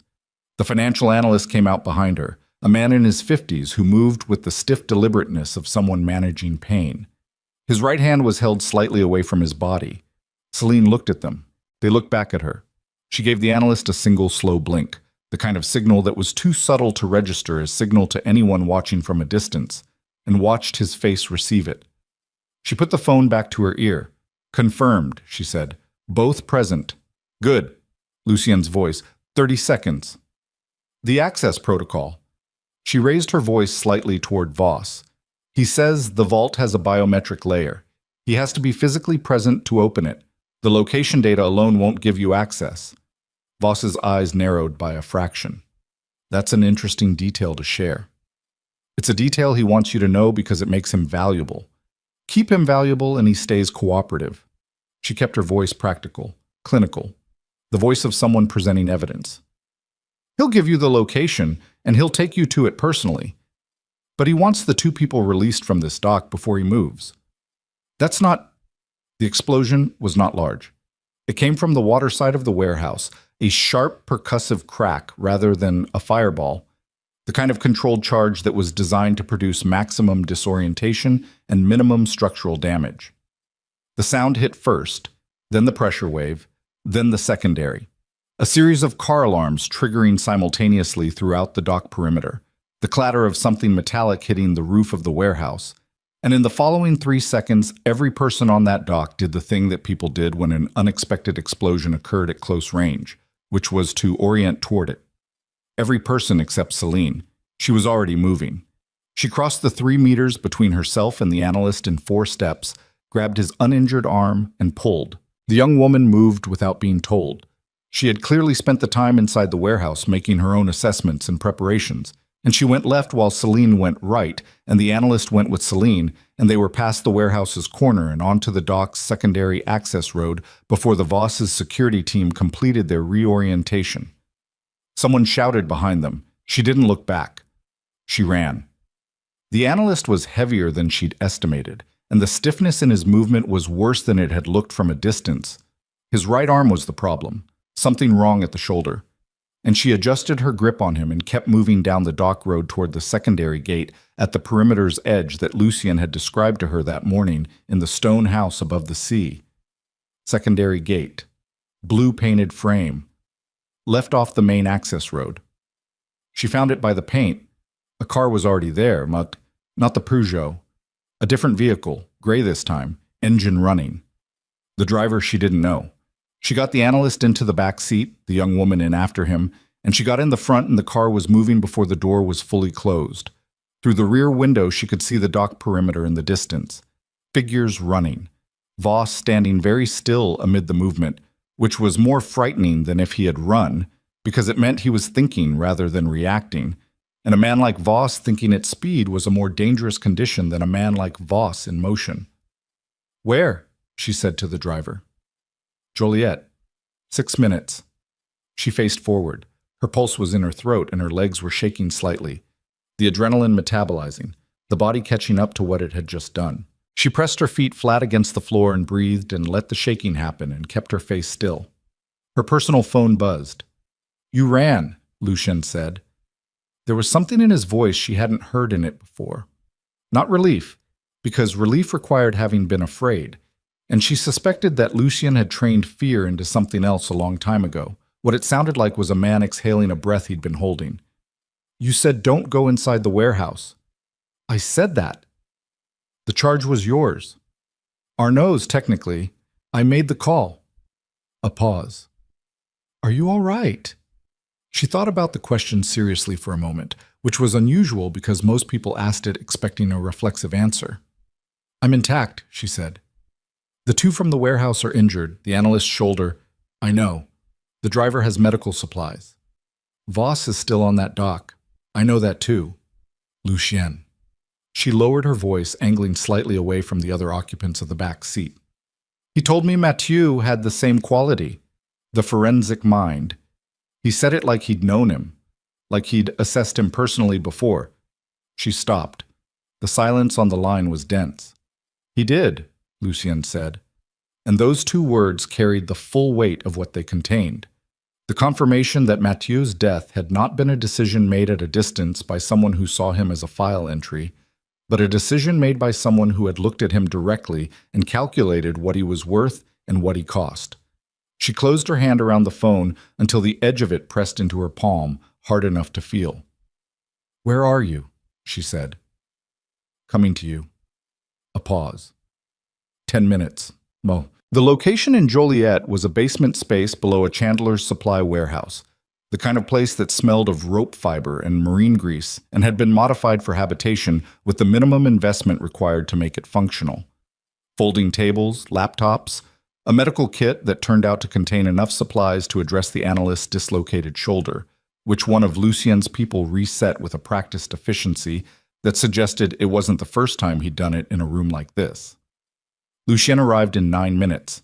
He came through the door and his eyes found her immediately across the room, and for a moment, just a moment, the persona was completely absent. What she saw was a man who had spent 4 minutes not knowing if a gamble he'd made with someone else's safety had paid off, and was now standing in the room where it had. He crossed to her directly. "You held him for 4 minutes," he said. "He underestimated me." A lot of people make that mistake. He said it without inflection, which made it land as something more than a compliment. He was standing close enough that she could see the cut above his cheekbone clearly, and that it had bled again at some point in the last hour and been wiped and not properly addressed. And she reached into her case without thinking and found the closure strips she carried as a matter of professional habit and applied them with the automatic competence of someone who had closed 1,000 wounds. He stood very still while she did it.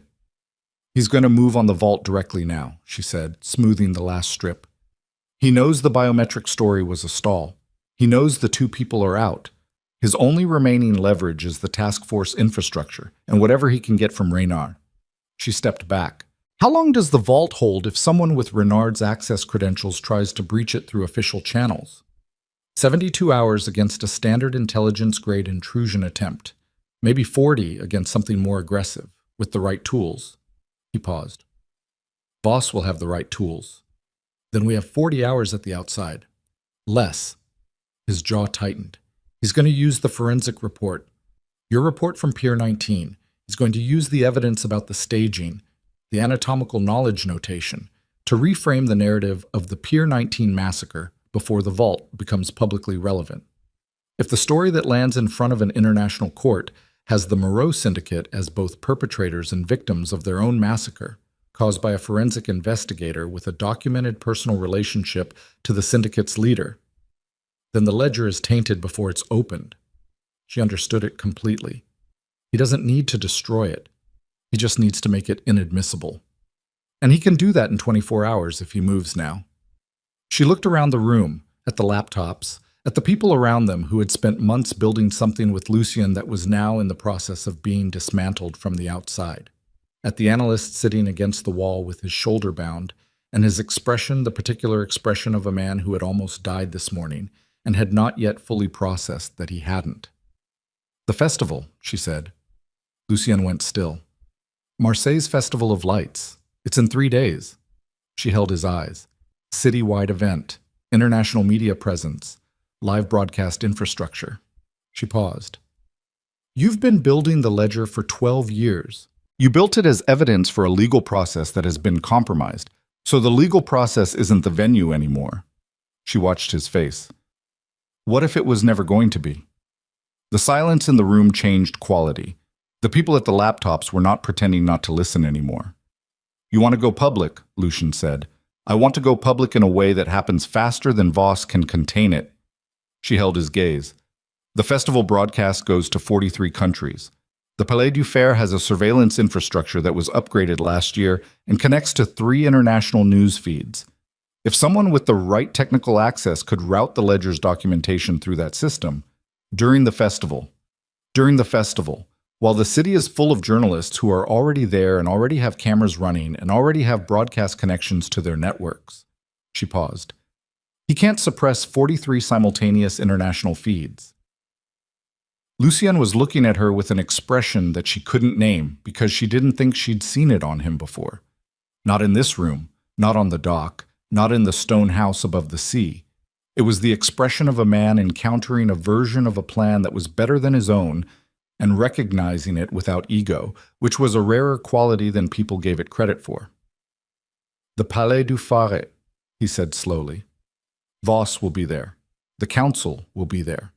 They use the festival as a cover meeting every year. Under the lights, surrounded by civilians, they feel untouchable." She nodded. "Let them feel that way until they're not." He turned to the room. There were 6 people at the tables, and they were all looking at him with the focused attention of people who understood that the conversation they'd just listened to was the pivot around which everything else was going to turn. "Can we get into the Palais broadcast system?" he said to a young man at the nearest laptop. The young man, mid-20s, dark circles under his eyes, the look of someone who had not left this room in at least 30 hours, pulled up something on his screen and studied it for a moment. "Given 3 days? Yes. Given 48 hours? He tilted his head. 60%. What would make it 90? Access credentials from inside the festival technical team. Lucian looked at Celine. She thought about it for 3 seconds. My task force credentials are flagged, but my medical examiner credentials are independent of Renard's system. The festival medical coordination, there's a temporary medical monitoring station set up inside the Palais during public events. I can request assignment to it through the ME's office, and Renard can't block it without the block showing up on a system that isn't his. She paused. It gets me inside. Inside gets your technician inside. Lucien held her gaze. Once you're inside that building, if Voss is there, I know. Celine, he's not going to... I know what he's going to do if he identifies me inside that building. She kept her voice steady. I also know what happens if the ledger stays locked in a vault for the next 40 hours, while he spends that time poisoning the forensic record and framing me for evidence tampering and erasing everything your people spent 12 years building. She paused. This is the only move that goes faster than he can react. Lucian looked at her for a long moment. Outside, somewhere above the basement, the city of Marseille was going about its morning. Traffic noise, a delivery vehicle, the distant sound of the harbor. The ordinary world running exactly as it always had, indifferent as all ordinary worlds were to the things happening in the basements underneath them. 3 days, he said finally. We need the vault contents transferred to the broadcast package in 3 days. He looked at the young man at the laptop. Start now. He looked at 2 others near the back wall. I need the Palais floor plan and the festival security rotation by tonight. He looked at the analyst sitting against the wall with his bound shoulder. Rest. You're done for the next 24 hours. That's not a suggestion. He looked last at Celine. When this is over, he said, and stopped. The sentence hung in the air of the basement room, unfinished, which was either an omission or the most complete version of what he meant. She wasn't sure which. When it's over, she said. 3 days moved with the particular velocity of time operating under pressure, fast in the aggregate and agonizingly slow in each individual hour. Celine filed her request for festival medical assignment through the ME's office at 11 a.m. and received confirmation by 3 p.m. She did not return to her apartment. She did not contact anyone at the task force. She watched, through the laptop feeds in the basement room, as Renard filed a formal evidence review request citing her preliminary Pier 19 report and attached to it a document that recontextualized her forensic notations as evidence of prior knowledge of the crime scene staging. Not observation of evidence, but participation in its creation. She read the document carefully. It was well constructed. The language was precise, and the logical chain held together if you didn't know the actual sequence of events, and most people reading it wouldn't know the actual sequence of events. She made detailed notes on every specific claim and the evidence that contradicted each one, and she gave the notes to Lucien's technician to attach to the broadcast package as supplemental documentation. On the second day, Petra, the junior task force analyst she had left the voicemail for on the dock road, sent a message to Celine's personal phone. 4 words. I heard you. Ready. Celine stared at that message for a long moment before she responded. She sent back a time and a location inside the Palais du Fer, and nothing else. On the morning of the 3rd day, she put on the credentials of a festival medical monitor and walked into the light and noise of Marseille's waterfront and felt, for the first time since she had stepped onto Pier 19 in the rain, that the situation had a direction she had chosen rather than one that had been chosen for her. The Festival of Lights had taken the city and turned it into something almost unrecognizable. The harbor waterfront blazing with installation lighting, the old buildings dressed in projection art, 1 million people moving through it all with the specific joy of crowds that have gathered for spectacle rather than occasion. She had been to the festival before, in other years, in a different life, and it had always struck her as the best and most honest version of the city. Everything visible, everything illuminated, nothing hidden. Tonight, it was going to be both more and less than that. The Palais du Phare stood at the harbor's eastern edge, its 19th century facade currently overlaid with a light projection that turned its stone face into something luminous and shifting. Inside, on the upper floors above the public cultural events, A council of 60 people Celine had never seen were currently gathered under the assumption that the festival's noise and spectacle and international media presence made them invisible, untouchable. The perfect cover. She badged through the medical station entrance at 7:14 p.m. At 7:16 p.m., Lucien's technician badged through behind her on credentials she did not ask about. At 7:31 p.m., she was standing in the monitoring station on the Palais's second floor when her personal phone showed a message from Lucien. In position. Outside the windows, the harbor blazed with 10,000 lights, and the crowd below was a living thing, enormous and warm and completely unaware of what was about to be broadcast through every camera currently pointed at this building and every feed currently running from this city to 43 countries. At 7:44 p.m., Celine walked out of the monitoring station and took the service stairs to the fourth floor. At 7:45 p.m., the door at the end of the fourth floor corridor opened, and Adrian Voss stepped through it. He looked at her with the expression of a man who had just been presented with a situation he had not planned for, which was a rare expression for him, and therefore a significant one. Behind him, 2 security personnel registered her presence and moved forward. "Dr. Vale?" His voice was level, controlled. "You're a long way from the medical station." "I'm a long way from a lot of things," she said. "The broadcast package is already queued. Your security team stopping me now doesn't change that." Something shifted in his face. "You're bluffing." "I'm a forensic pathologist. I document evidence. I don't bluff about what the evidence says." She held his gaze. "The ledger goes live in 11 minutes through 6 simultaneous international broadcast feeds. The supplemental documentation package, which includes the evidence review document that Renard filed yesterday, and the point-by-point rebuttal with supporting forensic evidence, goes with it." She paused. "You built a plan that depended on being able to control the sequence of information. You can't control this sequence." Voss was looking at her with an expression she had not seen on him before. Not on the dock, not in the morning light. It was the expression of a man doing a very rapid calculation and arriving at a result he didn't want. The 2 security personnel had stopped moving. They were looking at Voss. "The festival cameras," he said slowly. "You're using the festival cameras."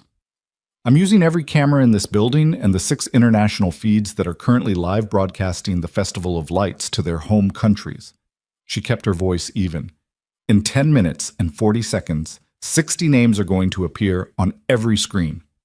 Voss took a step toward her. The door behind Celine opened. Lucien came through it. He was not wearing the long coat. He was not accompanied by security. He walked down the corridor with the specific quality of movement that she'd been watching him use for 3 days now, contained and unhurried and carrying within the containment something that all the controlled exterior in the world could not entirely compress, because some things were too large for compression, and the thing between Lucien Moreau and Adrian Voss was one of them. Voss turned to look at him. And for the second time since Pier 19, Celine watched a man look at Lucien and see something in his face that produced, beneath the professional surface, something adjacent to fear. 12 years, Lucien said. He stopped 10 feet from Voss and looked at him the way Celine looked at evidence, completely, without flinching, taking in every detail. 12 years inside the thing you built. I know every room of it. I know the names and the dates and the accounts and the routing and the people you used and the people you discarded. His voice was quiet and absolute. I know about Mathieu Vale. I know the specific decision you made about him. I have the communication record. Voss's expression did something complicated. You have nothing that will... It's already uploading. Lucien held his gaze. It's been uploading for 11 minutes.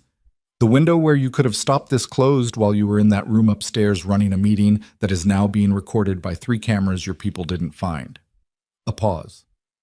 I found them when I swept this building this morning. The Voss security team exchanged a look. Stand down, Voss said to them. His voice was still level, but the levelness was costing him something now. She could hear the cost of it. Leave us. No, Lucien said. They stay. And he said it with the calm of someone who understood that Voss giving that order meant the calculation had already shifted. That Voss was trying to create a private space for a private conversation because the public space had just become irretrievably hostile. There's no version of the next 5 minutes that benefits from fewer witnesses. The security team looked at Voss. They stayed. 7 minutes. The broadcast package was 7 minutes from going live on 43 international feeds, and in the Palais du Phare, overlooking the blazing harbor of Marseille, Adrian Voss looked at the two people standing in the corridor in front of him and understood, in the way that men who had spent decades being untouchable understood when the condition changed, that Adrian Voss understood that the ground had shifted in a way that could not be shifted back. She watched it happen in his face. Not a collapse, because men like Voss did not collapse. They recalculated. But a specific reorganization of priority, the way a chess player's expression changes when they see the board 3 moves ahead and find it unfavorable. His jaw set. His hands, still clasped behind his back, tightened fractionally. And then he did the thing that she had not predicted and Lucien had not predicted, and that both of them should have predicted from a man who had spent 22 years surviving by understanding that the only move left when control was gone was destruction. He reached into his jacket. Lucien moved faster than she had ever seen a person move in a confined space, not toward Voss but sideways, putting himself between Voss and Celine with the automatic, preconscious speed of a reflex rather than a decision.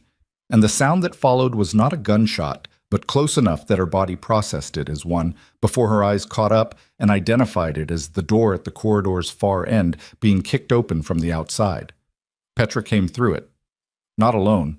2 uniformed officers behind her, badges visible, body cameras running. The specific and deliberate visibility of people who understood that what happened in this corridor in the next 60 seconds needed to be documented in a format that could not be edited by anyone with access to the task force's internal systems. Petra was in her late 20s, with the focused expression of someone who had spent 3 days deciding which way to fall and had fallen. Voss's hand stopped inside his jacket.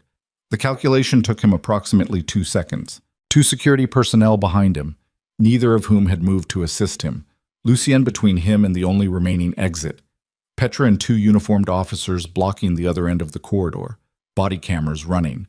And somewhere in the building's broadcast infrastructure, a package that had been uploading for 14 minutes to 6 simultaneous international feeds. He withdrew his hand from his jacket. Empty. Adrian Voss, et reçoit Mathias, Petra said. Her voice was steady in the way that young voices were steady when they were working hard to be. You are being detained pending investigation into charges including conspiracy to commit murder, obstruction of justice, facilitation of trafficking operations, and corruption of public officials. She paused. You have the right to remain silent. Voss looked at Petra, then he looked at Lucien. Then, last, he looked at Celine. And the look he gave her was not rage and not defeat, but something she recognized from autopsy tables, from the moment when the evidence told the complete story without remainder. It was the look of a man who understood that he had been read correctly, and that being read correctly was the thing he had spent 22 years engineering his life to prevent. You'll be in a cell, he said. His voice was even. And he'll still be what he is. Yes, Celine said. And what you did to Mathieu will be on 43 international broadcasts in 4 minutes and 30 seconds. She held his gaze. So will your name. Petra's officers moved forward. Voss walked with them without resistance, which she noted and filed, because a man who walked without resistance when he had no options was a man who was already planning the next version of the situation. And she intended to spend a significant portion of the next year making sure that version had no foundation to build on. Petra looked at Celine over her shoulder as she moved. Something passed between them that wasn't quite a nod, more like the mutual acknowledgement of 2 people who had both done something costly and were both still standing. Then it was just Celine and Lucien in the corridor. Outside, through the windows at the corridor's end, the harbor blazed. A million points of light reflected on the black water. The crowd noise, a continuous low roar that filtered through the Palais's old walls as something almost organic. The broadcast package went live at 8:02 p.m., though neither of them was watching a screen when it happened. They found out from the sound, a shift in the crowd noise below, a different quality to it. The sound of a million people's attention reorganizing around something that had just appeared on the public screens along the waterfront. Lucien was leaning against the corridor wall. He had his hand pressed flat against his side in a way that she had not noticed during the confrontation with Voss, but noticed now, and she crossed to him and pulled his hand away and found the dark stain spreading through his shirt just below his ribs. "When?" she said. "The door." He meant the door that Petra's officers had come through, the kick that had sounded almost like a gunshot. It had not been a kick. There had been a shot from outside, from the corridor beyond the door. At the moment the door opened, a shot that had been aimed at Lucian and had partially found him in the half-second before Petra's people came through and ended the possibility of a second. "It's not—" He stopped, breathed carefully through his nose. "It's not as bad as it looks." That is what people say when it is exactly as bad as it looks. She had her hands on him, applying pressure, the muscle memory of 9 years of understanding what bodies needed when they were losing what they couldn't afford to lose. "I need the medical kit from the monitoring station." "Celine." "Don't." She looked up at him, and they were close. Closer than they'd been in the stone house above the sea, closer than the dock, closer than any of the distance she'd maintained across 3 days of necessary proximity. "Do not tell me it's fine." He looked at her. His face was pale in the corridor light, and there was sweat along his hairline, and his jaw was set against the pain that he was not going to let himself show more of than he already had. "Okay," he said. "Just that." She got the medical kit. She worked in the corridor with the kit open on the floor beside her, doing what she could with what she had, which was more than most people could do, and less than what the situation technically warranted. He sat against the wall and let her work, and didn't make a sound except for one sharp exhale when she pressed harder than the situation allowed her to avoid. "The shot came from outside the door," she said as she worked, "before Petra's people came through." Renard. His voice was careful, managed. "He was in the building. He must have been in the building. Did Petra I don't know." He shifted slightly and she pressed his hand against the dressing to hold it while she secured the edges. "It doesn't matter right now." "It matters a great deal." "Celine." His hand covered hers where it rested against his side. The touch was not what it would have been 15 years ago. Not uncomplicated, not easy, not free of the accumulated weight of everything between then and now. But it was his hand on hers, warm and real, and after 3 days of basements and docks and corridors, it was something she had not realized she was bracing against feeling until she felt it. "The broadcast is live. The names are out. Voss is in custody. Whatever happens with Renard in the next hour, the shape of tonight cannot be changed." He paused, the breath working carefully in and out of him. "It's done." She sat back on her heels and looked at him. At the cut above his cheekbone, the closure strips she'd applied that morning still holding. At the gray in his temples and the exhaustion in his face that was finally, now that the performance of the last 3 days had been allowed to drop, visible at its full depth. At the hands she'd watched be still, when still hands were the most honest language available.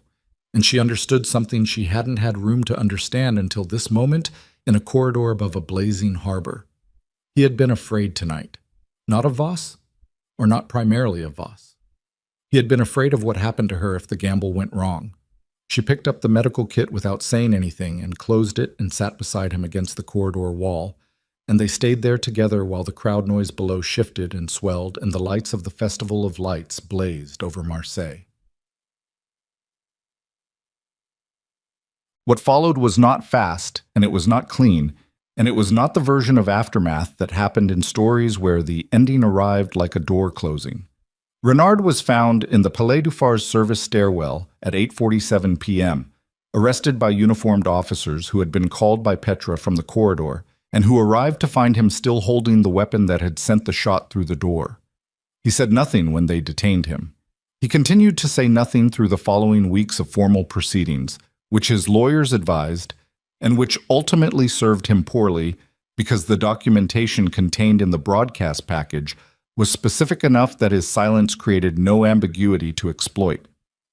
The broadcast itself ran for 11 minutes before the international feeds cut to their own editorial commentary, and in those 11 minutes, 60 names appeared alongside documented transaction records, communication logs, routing data, and forensic evidence that the ledger's construction had accumulated across 12 years of careful, dangerous, grinding work. The names included 3 sitting government ministers across 4 countries, the directors of 2 private intelligence contracting firms, 9 banking executives, a senior official from an international law enforcement coordination body, and in the 43rd and final entry, the complete financial and operational record connecting Adrian Voss to the death of Mathieu Vale, freelance journalist aged 26, found in the harbor at Nice 15 years earlier. The ME's official ruling on Mathieu's death was revised 4 months later. Celine requested a copy of the revised ruling and read it once and then put it in a drawer and did not take it out again. Not because she couldn't bear to look at it, but because it said what she had known for 3 days, and the reading of it did not change what the knowing felt like. She testified before 3 separate investigative bodies across the following 6 months. The testimony was factual, thorough, and delivered with the professional precision of someone who had spent a career presenting evidence to people who needed to understand what it meant without experiencing it themselves. She did not cry during any of the testimony. She did once at 2 a.m. in a hotel room in Brussels the night before the second session, sitting on the edge of a bed with her shoes still on and her case open on the floor, and she let it happen, and then she washed her face and went to sleep. The internal review of her own conduct during the investigation concluded with a formal finding of no professional misconduct. The evidence tampering document that Renard had filed was struck from the record. Her forensic work on Pier 19 was re-entered into evidence under a corrected chain of custody notation. She did not return to her Marseille apartment. She sublet it to a graduate student in architecture who sent her photographs of the bookshelves and asked what she wanted done with the framed photograph above the desk. Celine asked her to pack it carefully and ship it to an address in Lyon, where she took a temporary position with the city medical examiner's office while her permanent credentials were being restored. She took Mathieu's photograph out of its shipping box on a Tuesday evening in the Lyon apartment and set it on the shelf above the desk there, and looked at it for a long time in the particular way that she had never allowed herself to look at it before, not with professional distance, not with the practiced composure of someone who had decided that grief was a thing to be managed rather than inhabited. Just looked at it. At him at 26, laughing at something outside the frame. She said his name out loud in the empty apartment, just once. Then she made coffee and opened her laptop and began drafting the supplemental forensic report that the Brussels investigative body had requested. And the work was the same work it had always been. And she was not the same person doing it, and both of those things were true simultaneously. Dépêchement. The world believed Lucien Moreau died of complications from the gunshot wound sustained during the Festival of Lights operation. The belief was assisted by a hospital record in a Marseille facility, an official death notification processed through the city's civil registry, and a brief notice in 2 French newspapers that covered organized crime as a beat. The notice described him as the former leader of the Moreau Syndicate, whose organization had collapsed following the international broadcast of the Ledger evidence. It did not describe him as the person who had spent 12 years building that evidence from the inside of the thing it documented. It described him, as these notices tended to describe such men, as a criminal. She read the notice on her phone on a Thursday morning in the Lyon apartment and set the phone face down on the kitchen table and sat for a moment with her coffee growing cold in front of her. Then she picked the phone up and looked at it again. She read it a second time. The careful, deliberate flatness of it.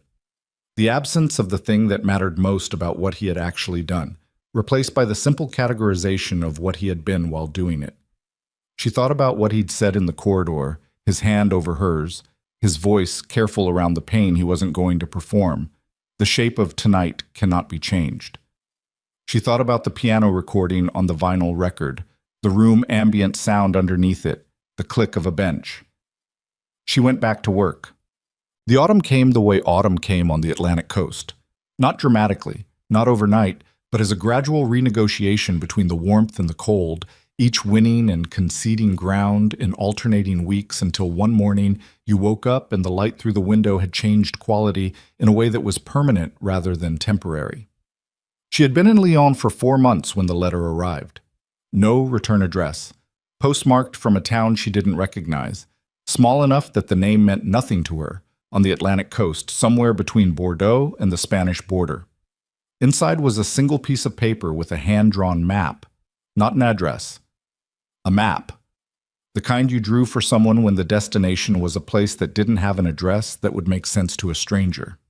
A harbor. A street that ran along it. A building marked with an X and a notation beside the X in small, precise handwriting. Tuesday. Any Tuesday. She looked at the handwriting for a long time.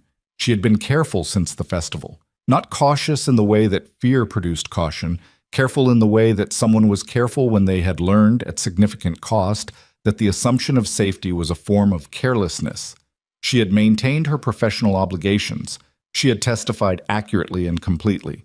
She had not communicated with anyone connected to the Moreau organization, which was no longer an organization and had not been since the morning after the festival when the international arrest operations began. She put the letter in the drawer with the revised ruling on Mathieu's death. She left it there for 3 weeks. On a Tuesday morning in late October, she got in her car and drove 4 hours to the Atlantic coast. But the town was the kind of town that existed in the spaces between the places people went on purpose. Small enough to be quiet, large enough to have a working harbor. The kind of place where the permanent residents knew each other by sight, and the occasional visitor was noted without being remarked upon. Stone buildings, a harbor wall, fishing boats, and the smell of salt and diesel in the same combination she associated with every working port she had ever stood in, which was enough of them that the smell felt like a language she'd been speaking too long to remember learning.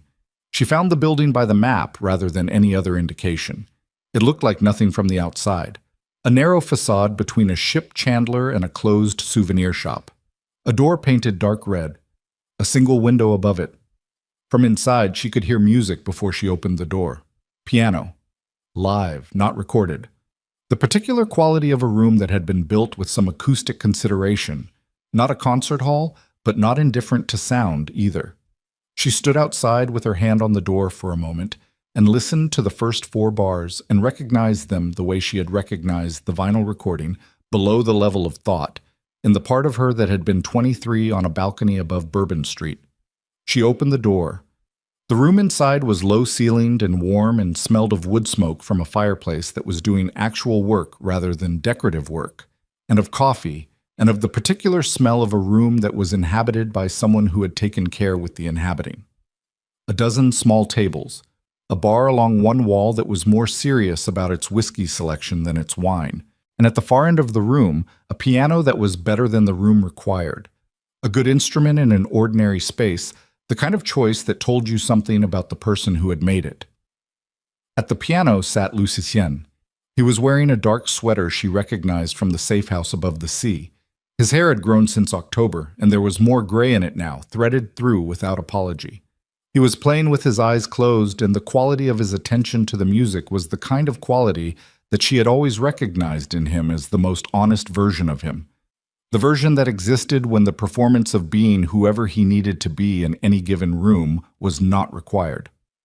There were 2 other people in the room, an old man at the bar nursing something amber, a woman in her 40s by the fireplace with a book open that she wasn't reading.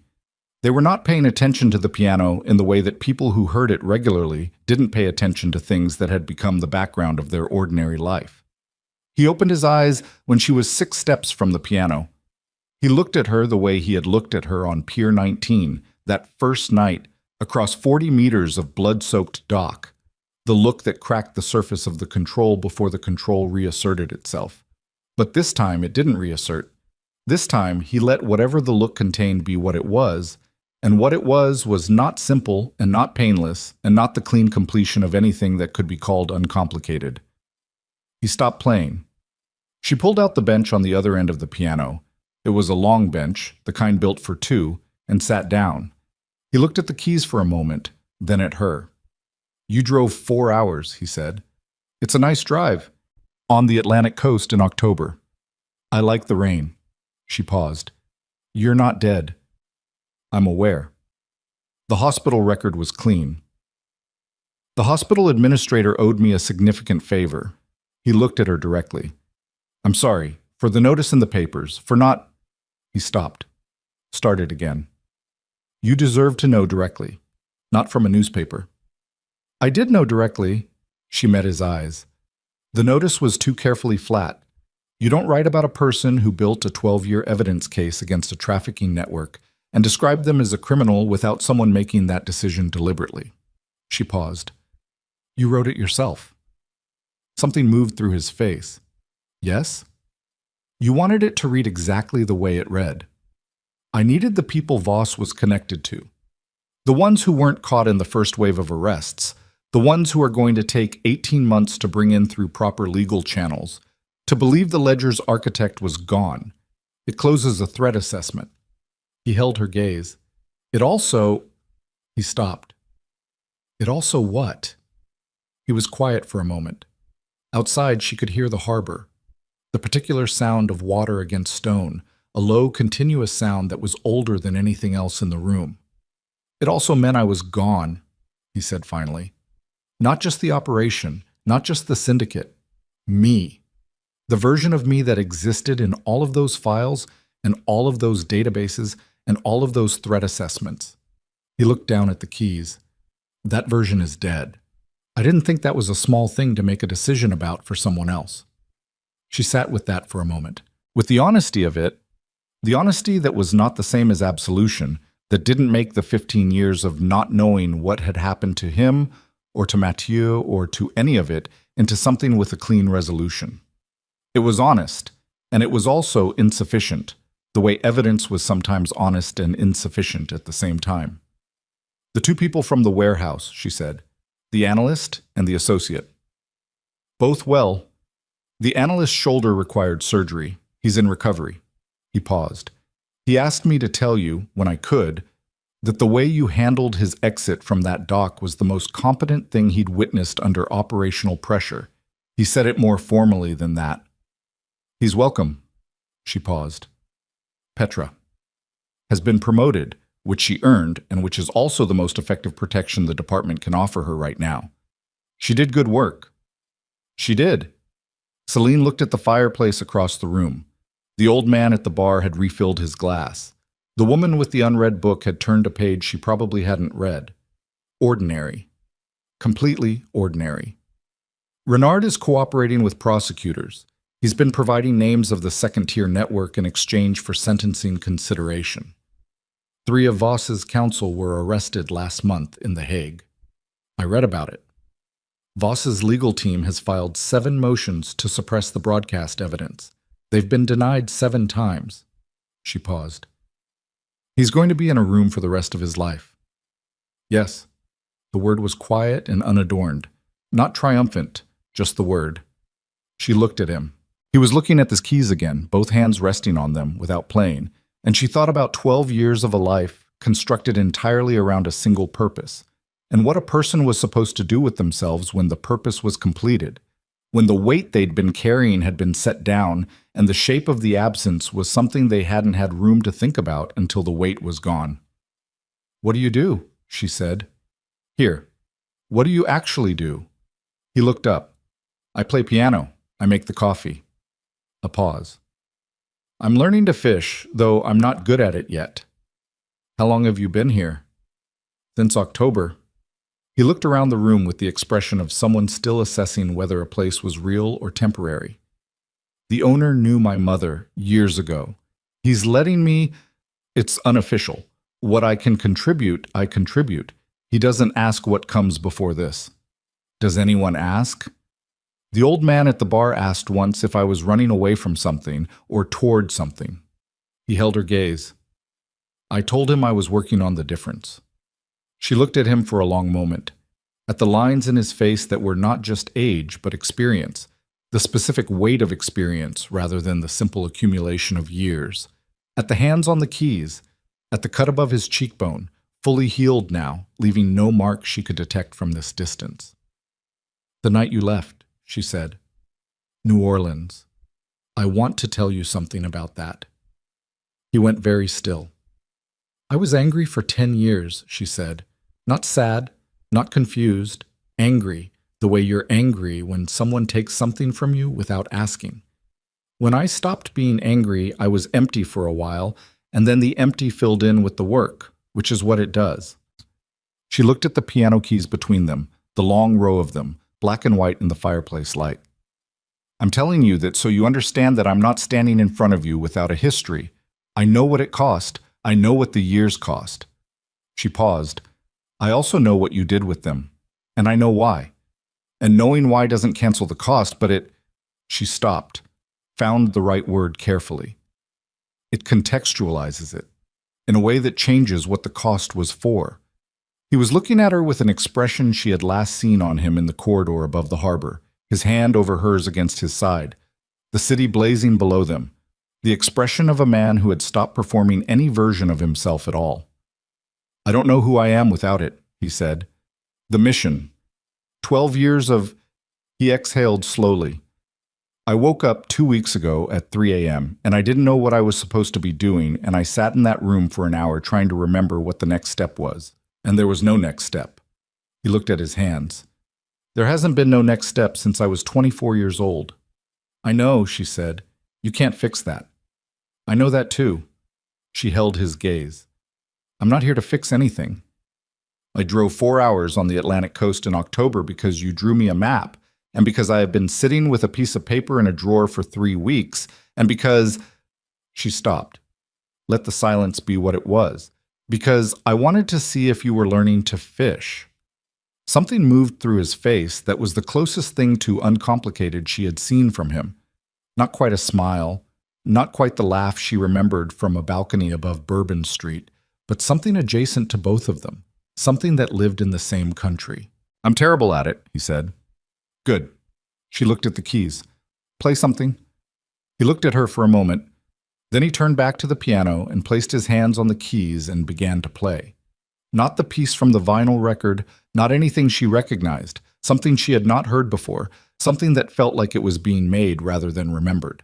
She listened to it in the warm, low-ceilinged room with the fire going and the harbor audible outside the walls and the smell of wood smoke and coffee and salt air, and she did not try to name what she was feeling because it was too large and too mixed and too specific to a moment that had never existed before to be named accurately.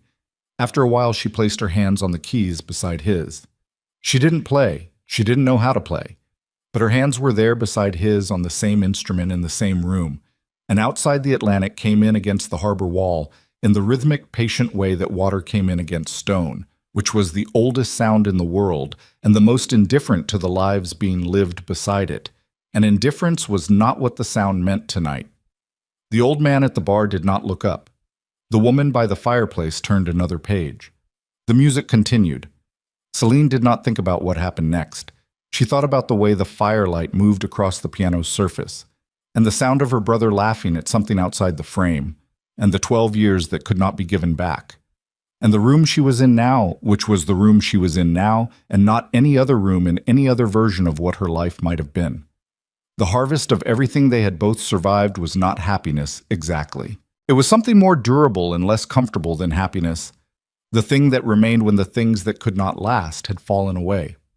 The bone beneath the wound, clean and structural, the proof that something had held. Outside, dawn was a long way off. But the night they were in was not the night they had come from, and the difference between those two nights was everything, and everything was enough.